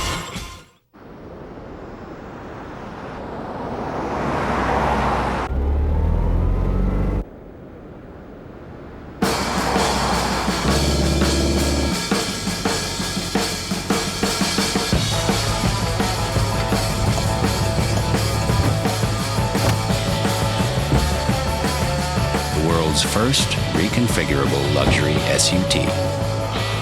Cadillac Escalade EXT. Breakthrough. Hey, let's go to the reservoir. Yeah, it'll be fun. Mom, it's me, Josh. Listen, we got a flat, so I guess I'll have to stay at Dave's house tonight, okay? Okay. Really? Sure. Josh, just one thing. Dad's BMW came with Goodyear run flats. And they'll run even if they're flat. They will? Mm-hmm. So I'll see you in 30 minutes, okay? All right. What? Just try the flat tire thing, huh? Mm-hmm. Prom night on the wings of Goodyear. Pushing myself to the limit is what this is all about. And I need an antiperspirant that can keep up. All the clear gels that I've tried, they just don't work for me. But now there's new high-endurance clear gel. It protects against wetness better than the leading gel. Guaranteed. Try it. If you don't like it, Old Spice will buy you a stick of something else. A clear gel that strong? I'm there. New Old Spice High Endurance Clear Gel. What would you do with the Pontiac Grand Prix? Later, Georgia! Daytona! To go around that track. Oh, this is incredible. Oh my God, there's Tony Stewart. Oh, awesome! I'll take you guys for a lap. Oh, yeah! It's grabbing the corners. Oh. And I am sticking to this seat. You guys want to take this one for a spin? Go! I'm going to make them wet their pants. Could you handle a Pontiac Grand Prix?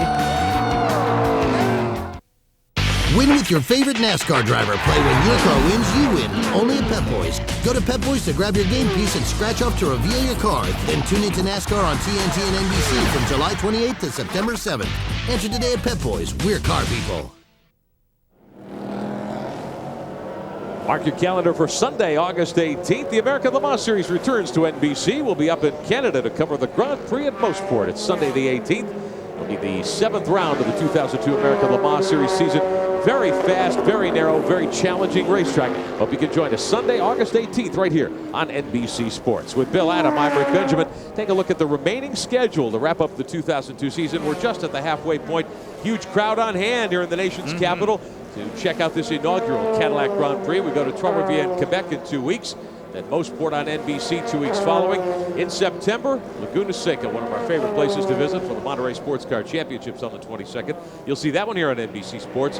Then Miami, first time ever, October 5th. And then the 12th, the traditional season closer, the Petit Le Mans at Road Atlanta. And the lead has been handed back to the 50 car as we watch the 51 machine of Bill Opperman running in 6th. His team car with Jan Magnussen aboard has gotten by Tom Christensen to retake the top spot. Yeah, and the crowd are going wild right now. They can hear the American car in the lead. And as much as they love the technology, the Audis, the Panos is still red, white, and blue thunder. We'll take a look at how the pass for the lead came about a few moments ago. Well, you see Jan just kind of stalking him going up the straight here. Now watch the Porsche up ahead. It's going to play a little bit of a blocking game coming off the corner. Look at Jan. Just sticks it inside, gets a really good launch off the corner, and then tries to hold it deep and does it. What? That's the only pass that's been made at that point today. That is going up into the chicane. I think he shocked him as much as I was going to say, I'm not so sure that Christensen in the yellow Audi, the car number 2, I don't think he knew that Magnussen had enough to get by him. I would agree with you. I don't think anybody would have expected it there. And all day long, we saw Christensen being very cautious at that point, because that's one of the areas that all of the drivers said it is so easy to get in there so quickly, and then suddenly you're stuck in the tire wall. Well, speaking of tires, that, according to the Panos team, is what is making the difference. Don't forget that the Panos changed tires, the Audi did not. Now, although the tires are not worn out, when you go back behind the pace car with hot tires, what happens is you get pickup. With new tires, you do not. So Magnussen has opened up about a 3-car length lead, coming up on about 35 minutes of racing to go here in the nation's capital. More than 75,000 fans have turned out over the 3 days of this inaugural Cadillac Grand Prix. And this is kind of the model for where the American Le Mans Series wants to take this brand of motor racing over the next several years. The first of 10 of these races to come in the next 10 years. More of the American Le Mans Series from Washington after these words from our local NBC station. NBC Monday presents an epic night of reality television with Fear Factor, All You Dog Eat Dog, and the premiere of Meet My Folks. 3 bachelors, 1 daughter, and the parents choose Mr. Right with the help of the Meet My Folks lie detector. You're going to try to sleep with my daughter? No. Fear Factor, All You Dog Eat Dog, and the premiere of Meet My Folks, NBC Monday.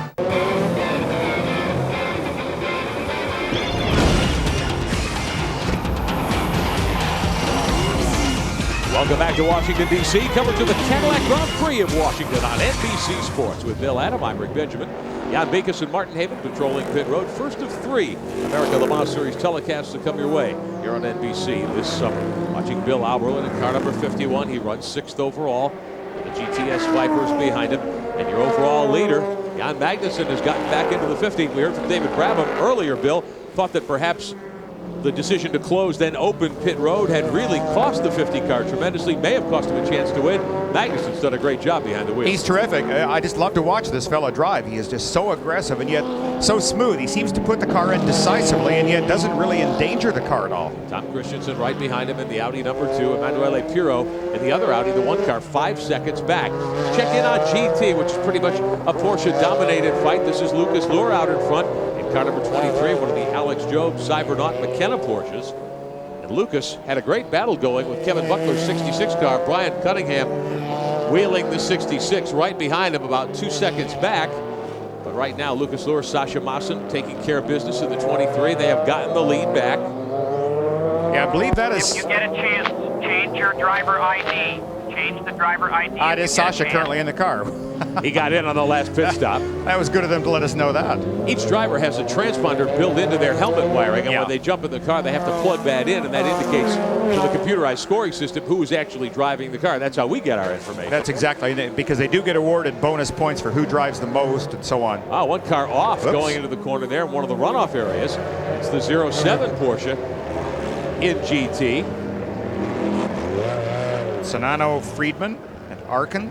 Tom Soriano gets the car pointed in the right direction. They qualified at the back of the field. Sasha Maassen now driving the 23. Correct, on the bottom. And Kevin Buckler's blue 66 car with Brian Cunningham. And Bill, we've been watching this. These cars have been nose to tail for the last 20 laps or so. Yeah, in fact, I think for the whole race, they really have had a terrific battle throughout the whole race. And Brian, for a long time, literally sat right off the bumper of Sasha. Now, Sasha has pulled out a little bit of a gap, and it's hard to tell whether he's maybe trying just that tiny bit more, or more likely traffic has helped him. And the other Alex Job McKenna Cybernaut car, the 22, Timo Bernhard wheeling that car. They're 3rd in GT. Take a look at the telemetry here on board the Buckler machine. More than 110 miles an hour on that short straightaway. The GT cars also accelerate very quickly. These are the cars, as I mentioned, that are the closest to what you can buy from a showroom, but they are pure race cars. They've been carefully modified. You see one of the Panos is just getting by right there. This is the view from Brian Cunningham's chair. And the Porsche GT3, our back engine car right behind the driver. Cunningham trying to reel in the leader, Sasha Maassen in GT. Hey, Monday night at 9, 8 Central, catch NBC's new summer hit, Dog Eat Dog. It's Monday nights at 9, 8 Central on NBC. And Bill, we've seen some Dog Eat Dog racing action here, certainly today in the nation's capital. And I think right now the biggest shock for a lot of people is that Panos is leading and actually stretching on a little bit more of a gap. Right now, Jan Magnussen has up to about a 3/4 of a second lead. So considering that he's leading this World Championship team, the Yost team, this magnificent Audi, what a great job he's doing. Watching the battle in GT, this is Sasha Maassen leading GT. Right behind him, Brian Cunningham. The overall leader is Magnussen. You know, one of the great proving grounds for young drivers, the Star Mazda Series. As usual, the series for open-wheel cars shared the track with the ALMS here. Got some highlights for you from yesterday's round of the Star Mazda Championship now. Off the start of the Star Mazda event, there would be contact as the leaders battle into the corner. One car gets tipped and turned around, nearly loses a tire. A great battle for the lead, the 76 of Moses Smith, the 11 of Scott Speed to the inside to take over the top spot here. Late in the going, Thomas Maybe and Robert Arago tangle in one corner, and the lead battle heats up again. Smith takes the advantage back from Speed. Go off the final corner, they'll drag race to the stripe, and Smith wins his second of the year. Big changes are coming to the Star Mazda Series in the near future. The Elan Motorsports Technology Division, one of the Panos companies, is going to be constructing the new Star Mazda car. In addition, IMSA has a relationship to sanction the series. They will continue as one of the co-featured events at many of the American Le Mans Series weekends. And then Mazda Corporation has made a multi-year commitment to purchase network television advertising on the American Le Mans Series broadcast.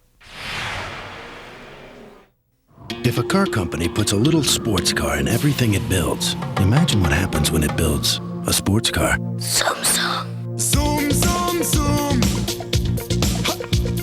Zoom, zoom, zoom. Yeah, zoom, zoom, zoom. The Mazda Miata, 6 speeds, VVT engine, and a whole lot of fun. Zoom, zoom, zoom. Yeah, zoom. The company that reinvented the Roadster keeps reinventing the Roadster.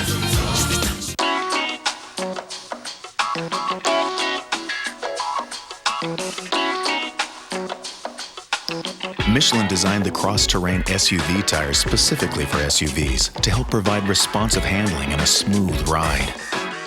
You'd be surprised just how smooth.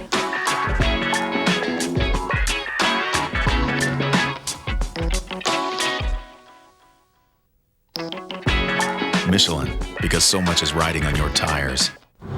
Think these cars aren't athletes. They go from 0 to 100 and back to 0 in 9 seconds. They race hours on end with no timeouts. They reach 600 degrees but never break a sweat. Want to see an athlete? Want to see it again? The American Le Mans Series. See the Grand Prix of Trois-Rivières August 2nd through the 4th at Trois-Rivières in Quebec, Canada. For tickets, call 1-800-363-5051.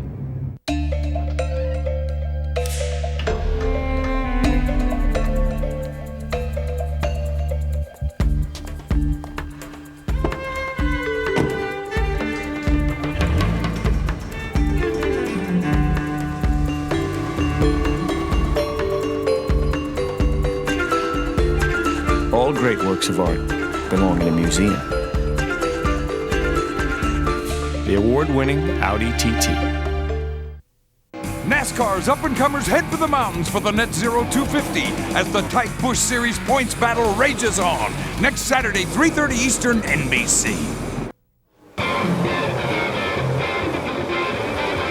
Welcome back to the American Le Mans Series here on NBC Sports. Coverage of the Cadillac Grand Prix at Washington, D.C. First one ever. And the city and the sanctioning body and the organizers have made a 10-year commitment to this great event. You know, for more than 75 years, millions have watched the Goodyear blimps above special events. And today we welcome the Spirit of Goodyear, based near Akron, Ohio. Goodyear's been providing aerial camera platforms for great events like this one since 1962. And we welcome Captain Jim Maloney and his crew on board the Goodyear blimp today. Just one of the things that has helped make this such a special weekend for all of us, and we hope for all of you at home as well.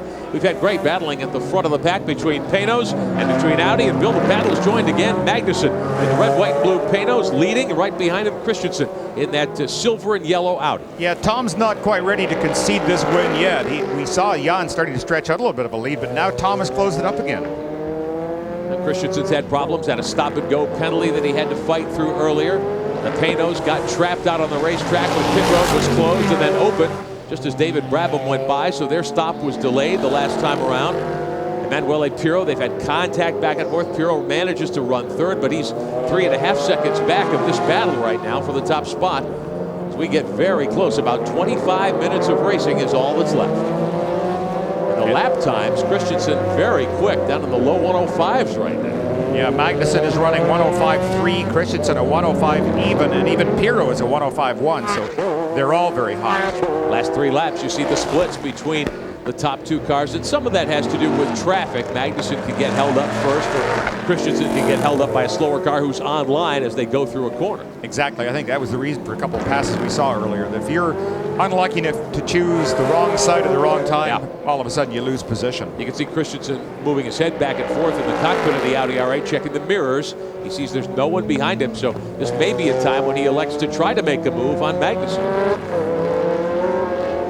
Off of turn 1, 7 corners here at this new DC facility, and look at Christensen taking a peek to the inside. Yeah, I think maybe just trying to put that little flash of light in the right-hand mirrors on Magnussen's car, just something to occupy his attention a little bit, but they are both so experienced. Both of these drivers are really good. Jan Magnussen, of course, spent a lot of time in Formula One driving for Jackie Stewart's team, and then he spent time in kart, so I don't think you're going to play a mind game with Jan.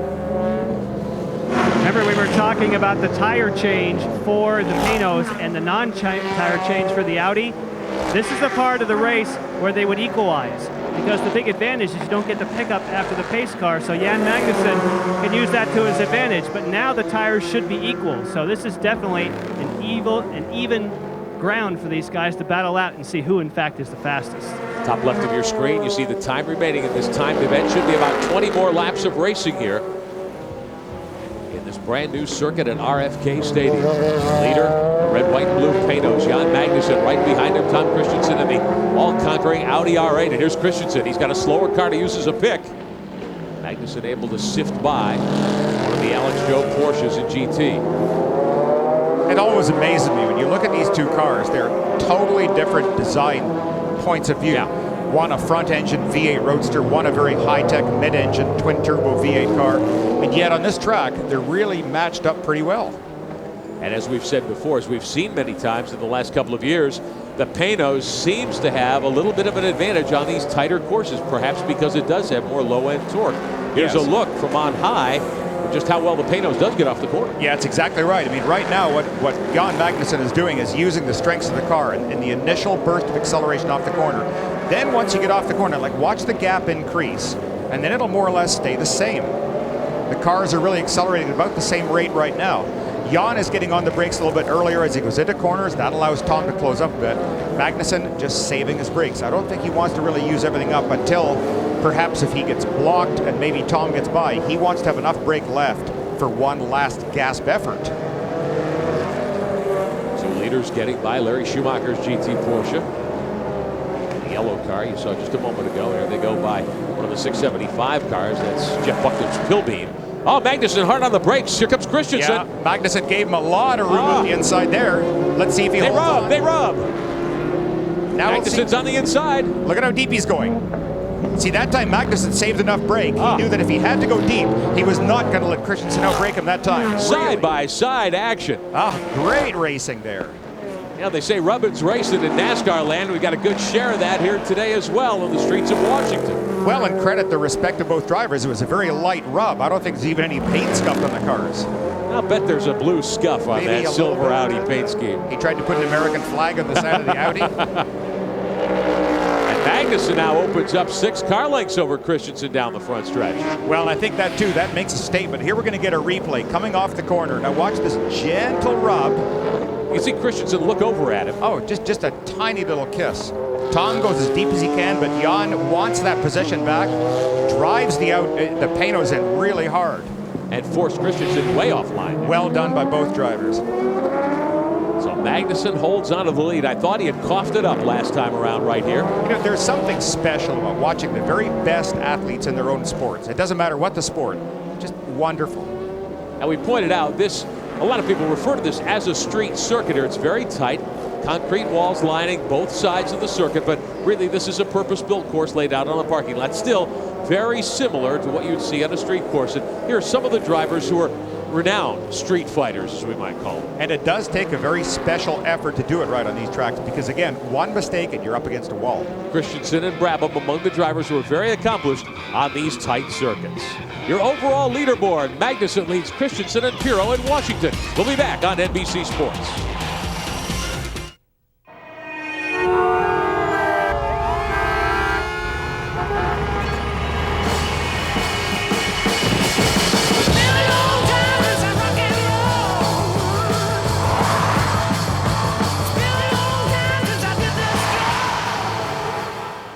A legend reborn.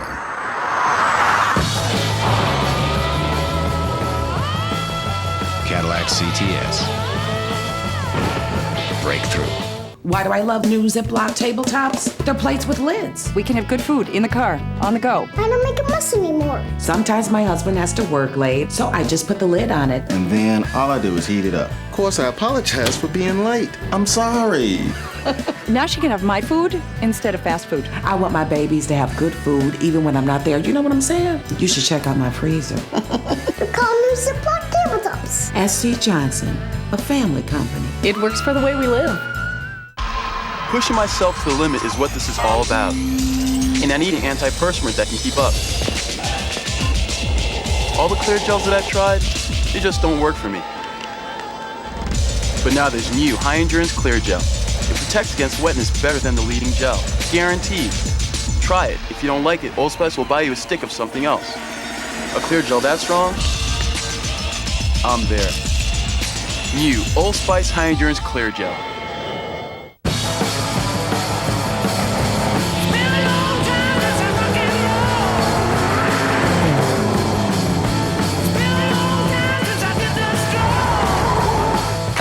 Hey, honey, I just bought a race car.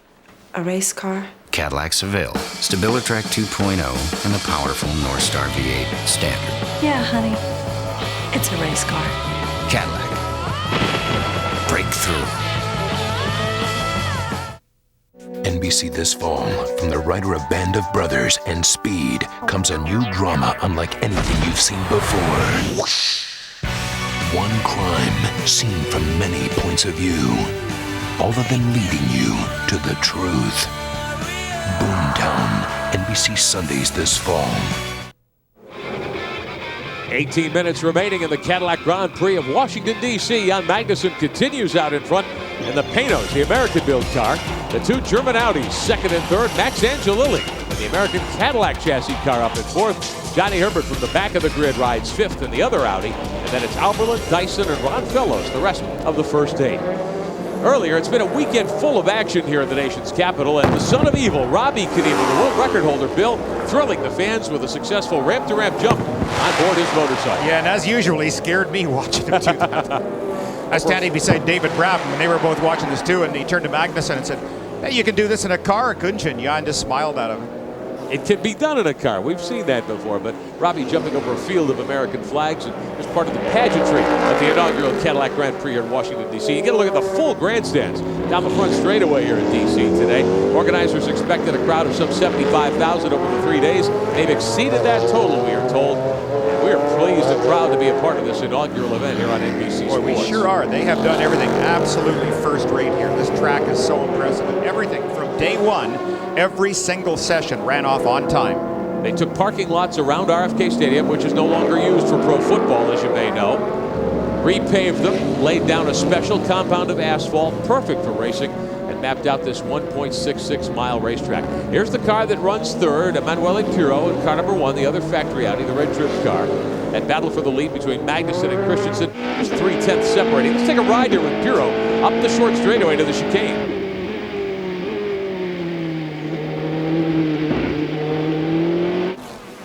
Oh, in trouble. One of the GT cars, Porsche number 79. That's the Mike Fitzgerald, Justin Jackson car into the tire barrier.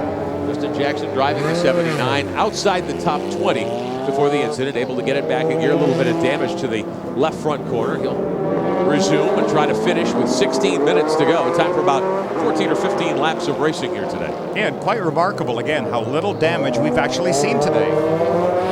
Let's take another look at what happens here. That's the Banana Joe's Lola. And there's Jackson. Just had the brakes locked. Yeah, he did. You could see the smoke coming from the back of the car. Tire wall saved him. He's got damage, but not nearly as much as he would have if those tires hadn't been there.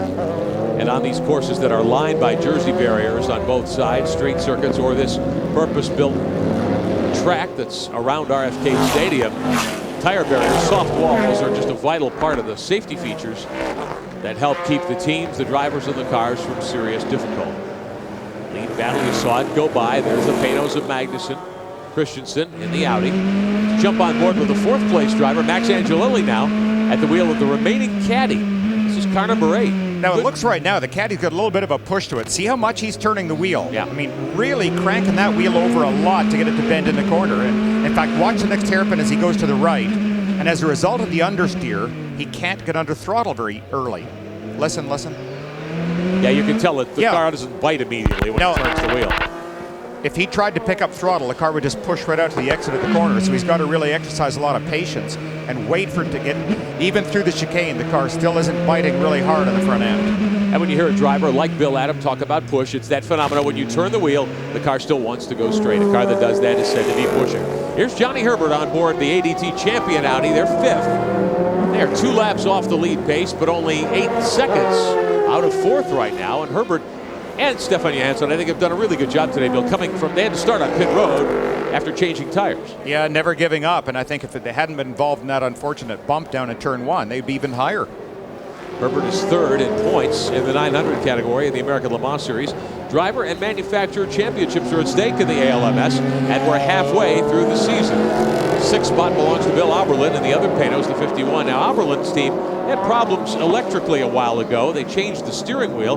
That solved the problem, but it cost Auberlen a couple of laps on pit road. He's a lap down to Herbert right now. Yeah, and Auberlen actually is running really fast times right now. He, in fact, is running faster than Emanuele Pirro up in 3rd place. Inside 14 minutes to go. Half a second separates the 2 leaders, Magnussen and Christensen. Hey, next Saturday at 10, 9 Central Time, Natasha Henstridge stars in the new NBC action drama, She Spies. Full of action and full of your favorite kind of action, Bill Adam. It'll be She Spies Saturdays all summer long at 10, 9 Central on NBC. Set your VCR, my friend. I'll be home to watch that one. You know, just by comparison, watch Bill's hands on the wheel of the Panos when he comes down in here to turn 1. And you see he doesn't have to turn it nearly as much as what Max Angelilli was in the Cadillac. Actually, we're back up to the lead now. This is Magnussen in the 50 car. Christensen right behind him. This is for the lead and the overall win as the time clock gets closer to zeros. 13 minutes remaining. Should be enough for about a dozen laps left here. So your leader continues to be Magnussen. Christensen is 2nd. We'll be back with more from the Cadillac Grand Prix of Washington on NBC Sports.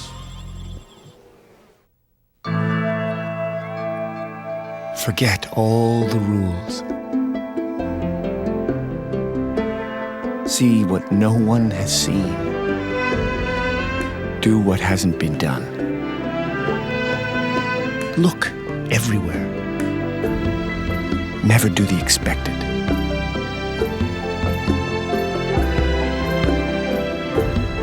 Never follow. So, Marge, you got a Serta mattress too? Yeah, it's so comfortable. I don't need you anymore. Oh, Serta makes me so mad. I'd like to rip that mattress apart. Me too, one. Hey, tell me that wasn't the do not remove under penalty of law label.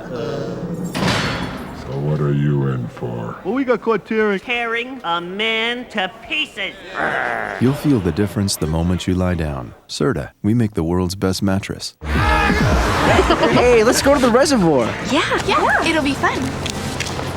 Mom, it's me, Josh. Listen, we got a flat, so I guess I'll have to stay at Dave's house tonight, okay? Okay. Really? Sure. Josh, just one thing.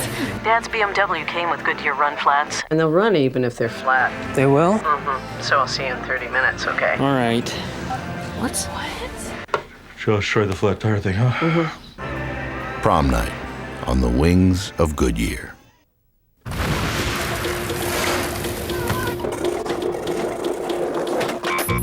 Now this same feeling is available in a car. Zoom, zoom, zoom. The Mazda Protege 5. Yeah, zoom, zoom, zoom, zoom. same feeling. New form.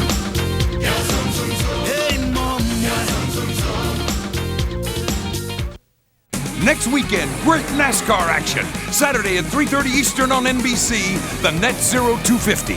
Sunday at 12:30 Eastern on TNT, Pep Boys presents the Pennsylvania 500. Last year, Labonte edged out Earnhardt for a thrilling final lap victory. What'll happen this time? NASCAR on NBC and TNT. Today's NBC Sports coverage of the American Le Mans Series Cadillac Grand Prix of Washington, D.C. is being brought to you by Mazda. There's a soul of a sports car in everything we make. And by new high-endurance clear gel from Old Spice. Now the soul of sports car racing certainly alive and well here in the nation's capital. 10 minutes of action to go. We've got a great battle on our hands for the overall victory. Jan Magnussen, the only top-line driver to have competed in every American Le Mans Series race since the series began in 1999. He's your leader in that red, white, and blue paintos, that American-powered machine. Right behind him is the Audi R8, the car of Tom Christensen. Christensen and the two cars had an up and down day. Billy certainly got an opportunity to win, but he needs to get going. We've got about 8 or 9 laps to go. Yeah, it's coming right down to it. I mean, this is almost a Hollywood movie script right now, having an American engine car leading the inaugural Washington race. Now, we've talked about the 675 prototypes, the slightly smaller cousins of the big bore cars that are at the head of the pack. Many expect these cars to be able to contend for an overall victory at certain racetracks as they continue to develop. This is the 675 category leader, Clint Field, at the wheel of the 37, the Banana Joe's Lola with AER power. It's got a turbocharged 4-cylinder motor, and they're doing a nice job. They're 12th overall, and this, I think, will be a good step forward for the 675s and for this team, Bill. They've had mechanical troubles, electrical troubles at so many other races this year. Although I think they've got some sort of a problem right now. We just saw that GT3R Porsche just go by and leave them, so it looks like it's not accelerating really strongly off the corner, but he has such a big lead in the class. Just keep it on going. And I can tell you, Bill, that that's exactly what it is. He has such a big lead, they're taking it easy. There's no problem with the 37, just simply trying to stay out of trouble till the end here. So Clint Field sits 12th overall, 18-year-old son of team owner John Field. Watching car number 1, Manuel Piro, the red Audi, go by. Up front, there's your lead battle, moving by that GT Porsche. The Panos, the red, white, and blue car out in front. The yellow and silver automobile of Tom Christensen, the Deuce, right behind in second. Oh, you see Christensen, just the tiniest slide off the back of the car. Both of these guys, so good. Look at that gap.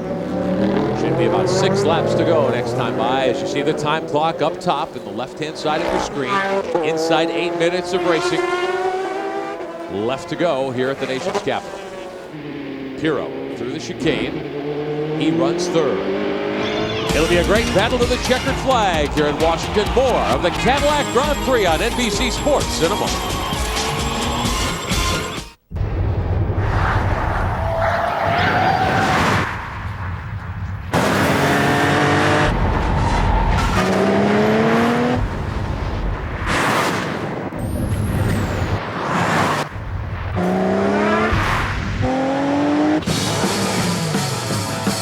Never yield to convention. Cadillac CTS. Breakthrough. This is Bowflex, an entire gym in one easy-to-use machine. Strength training with Bowflex is so effective that we guarantee you'll get the results you want in 6 weeks or less. One simple workout. 20 minutes a day. 3 days a week. Bowflex is real. The results are real. Call right now for a free video and brochure. Bowflex, the power is yours.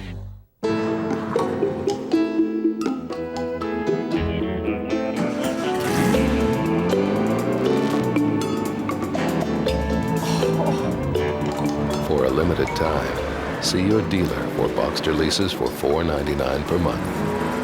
Holy schmoly. Boxster. The time couldn't be more right. NBC Tonight, it's a case of he said, she said with a Law & Order twist. Did you lie at the preliminary hearing? All new Crime and Punishment, a real-life Law & Order, NBC tonight.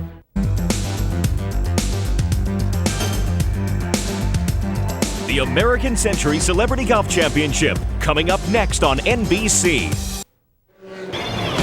Welcome back to the Cadillac Grand Prix of Washington, D.C., the American Le Mans Series on NBC Sports with Bill Adam, I'm Rick Benjamin, John Beekes, and Martin Haven on pit road, and a great battle. Less than 6 minutes to go, Bill.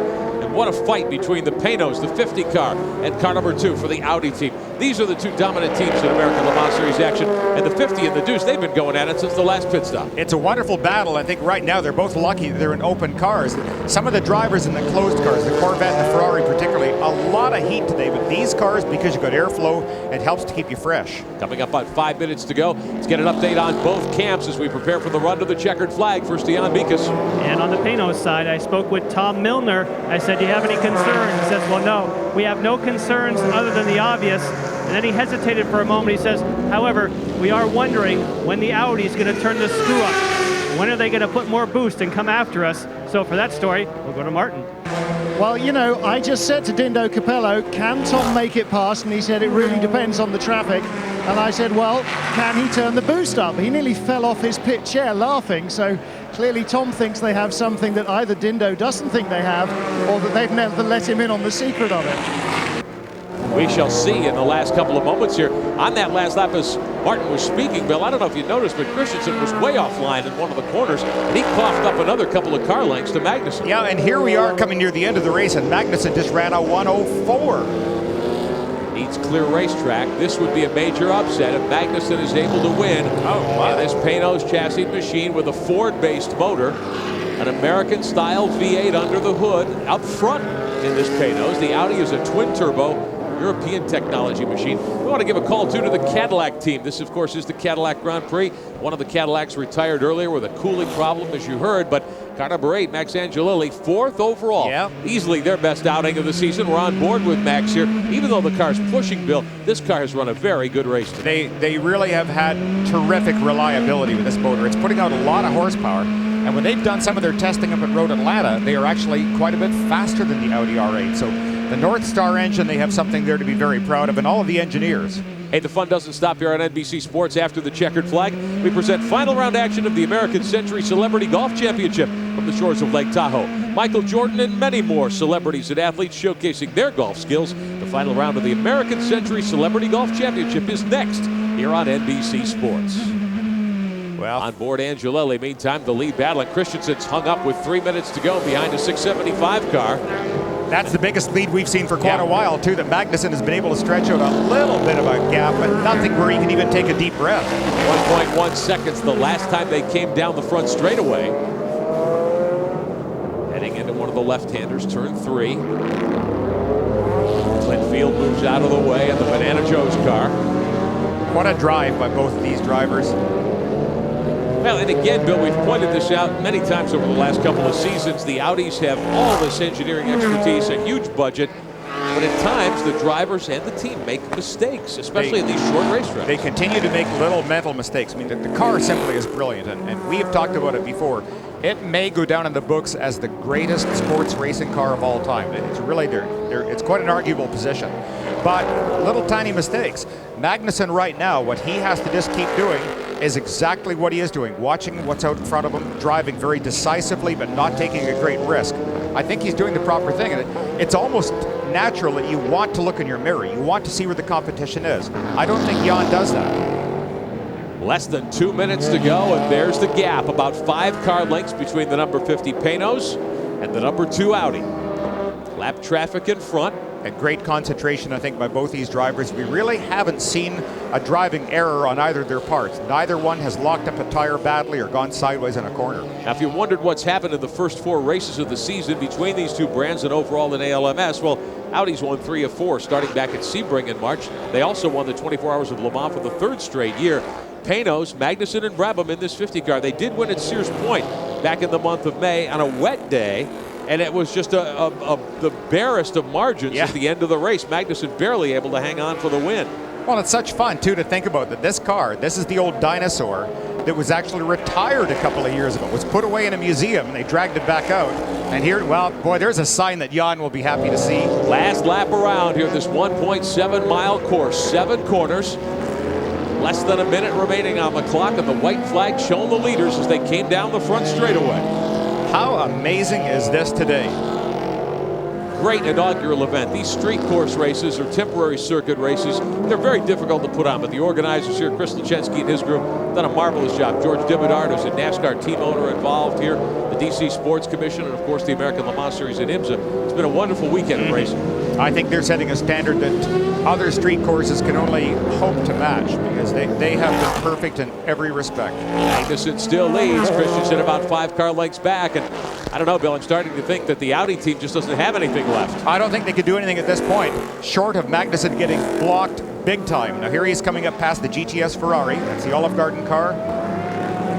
This will be it. Checkered flag will be in the air this time by. Here's Magnussen. Well, celebrate this one. Christensen right behind him down the front straightaway, and it's Jan Magnussen and David Brabham, your winners of the inaugural Cadillac Grand Prix and listen to the Washington, crowd. D.C. The crowd on their feet applauding.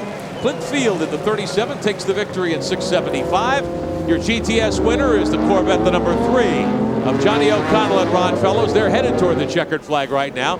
They're on the back end of the racetrack, as you can see, headed toward the chicane. But the class leader in 675 is the Field car right here. Clint taking it very cautiously around the last several turns. They will defeat a 5-car field of 675 prototypes.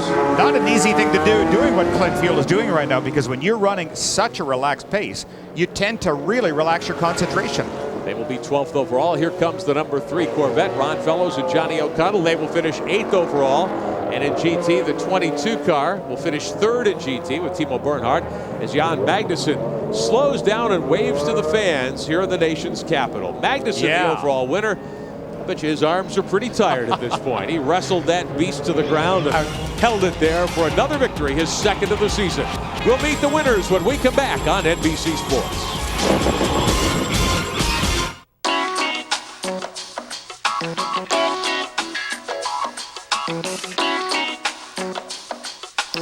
Michelin designed the cross-terrain SUV tires specifically for SUVs to help provide responsive handling and a smooth ride. You'd be surprised just how smooth.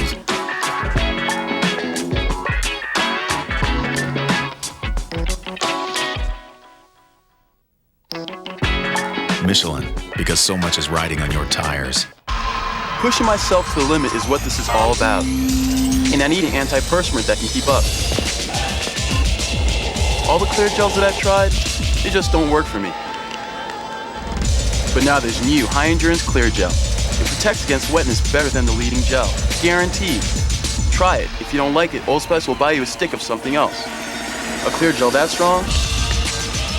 I'm there. New Old Spice High Endurance Clear Gel.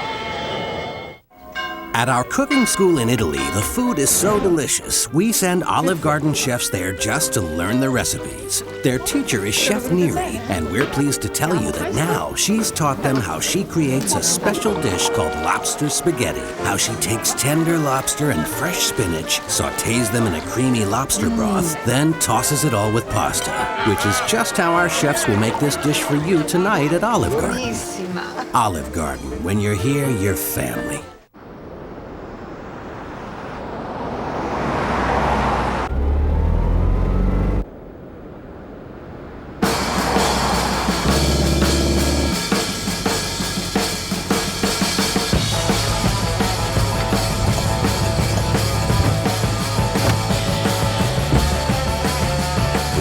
First reconfigurable luxury SUT. Cadillac Escalade EXT. Breakthrough. Our NBC Sports coverage of the American Le Mans Series, the Cadillac Grand Prix of Washington, D.C., being brought to you today by Michelin, because so much is riding on your tires. And by Audi. In technology, performance, and design, our goal remains constant. Never follow. Welcome back to RFK Stadium, Washington, D.C. The first Cadillac Grand Prix of Washington, D.C. is complete. Jan Magnussen and David Brabham, your winner.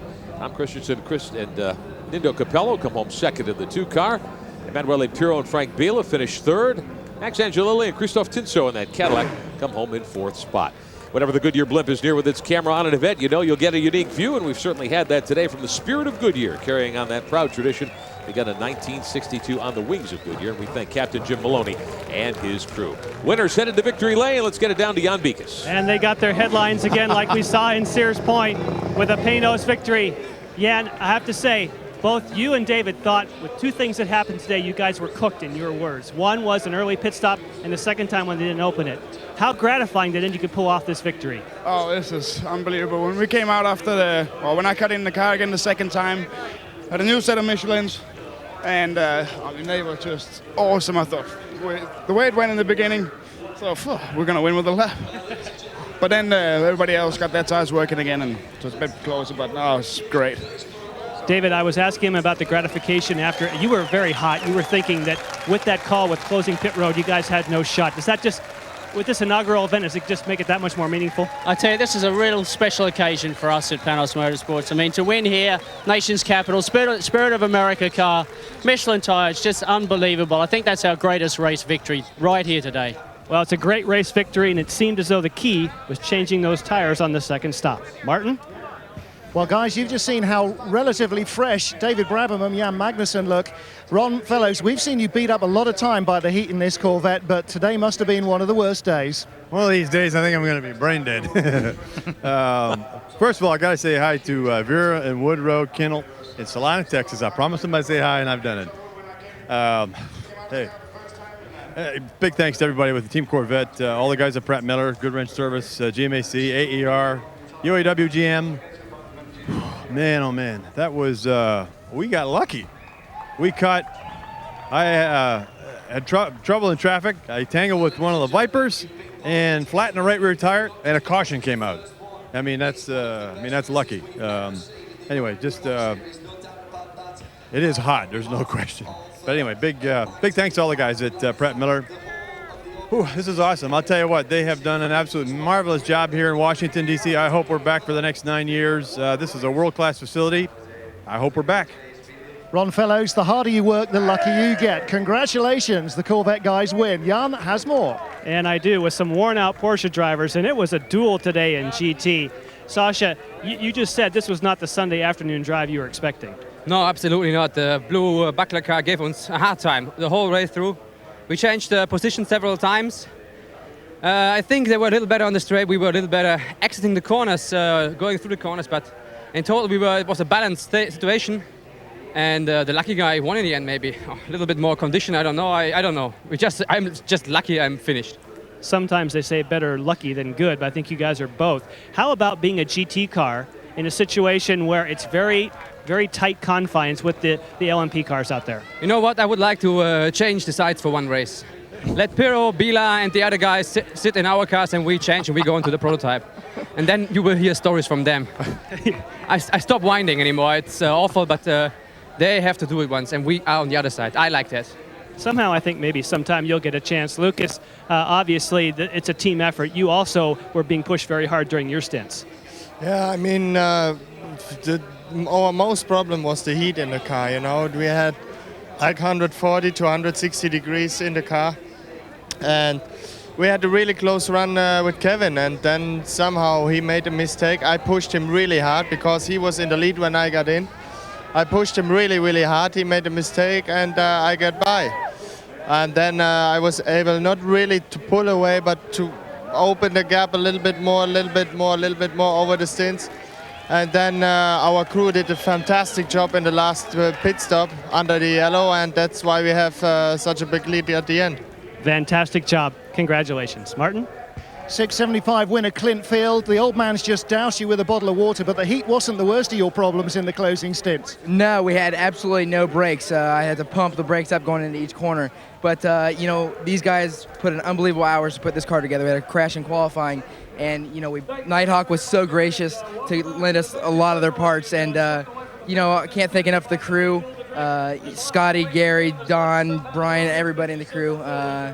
It's just great for the team. Well, good job to keep it off the wall. Well done. Congratulations on your victory. Back upstairs. Good runs for all those teams. Bill Adam, let's look at the full field run down here from the Cadillac Grand Prix of Washington.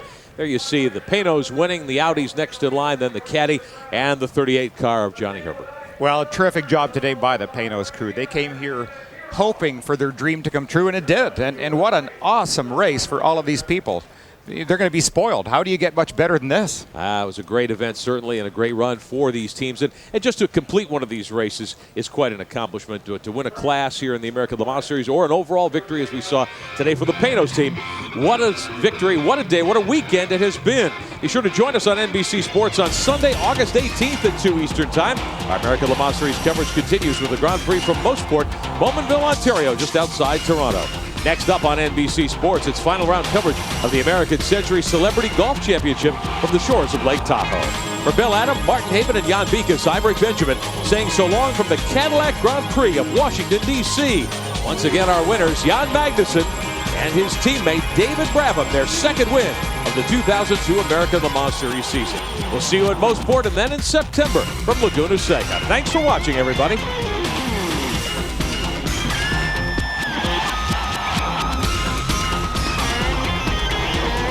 You have been watching the American Le Mans Series on NBC.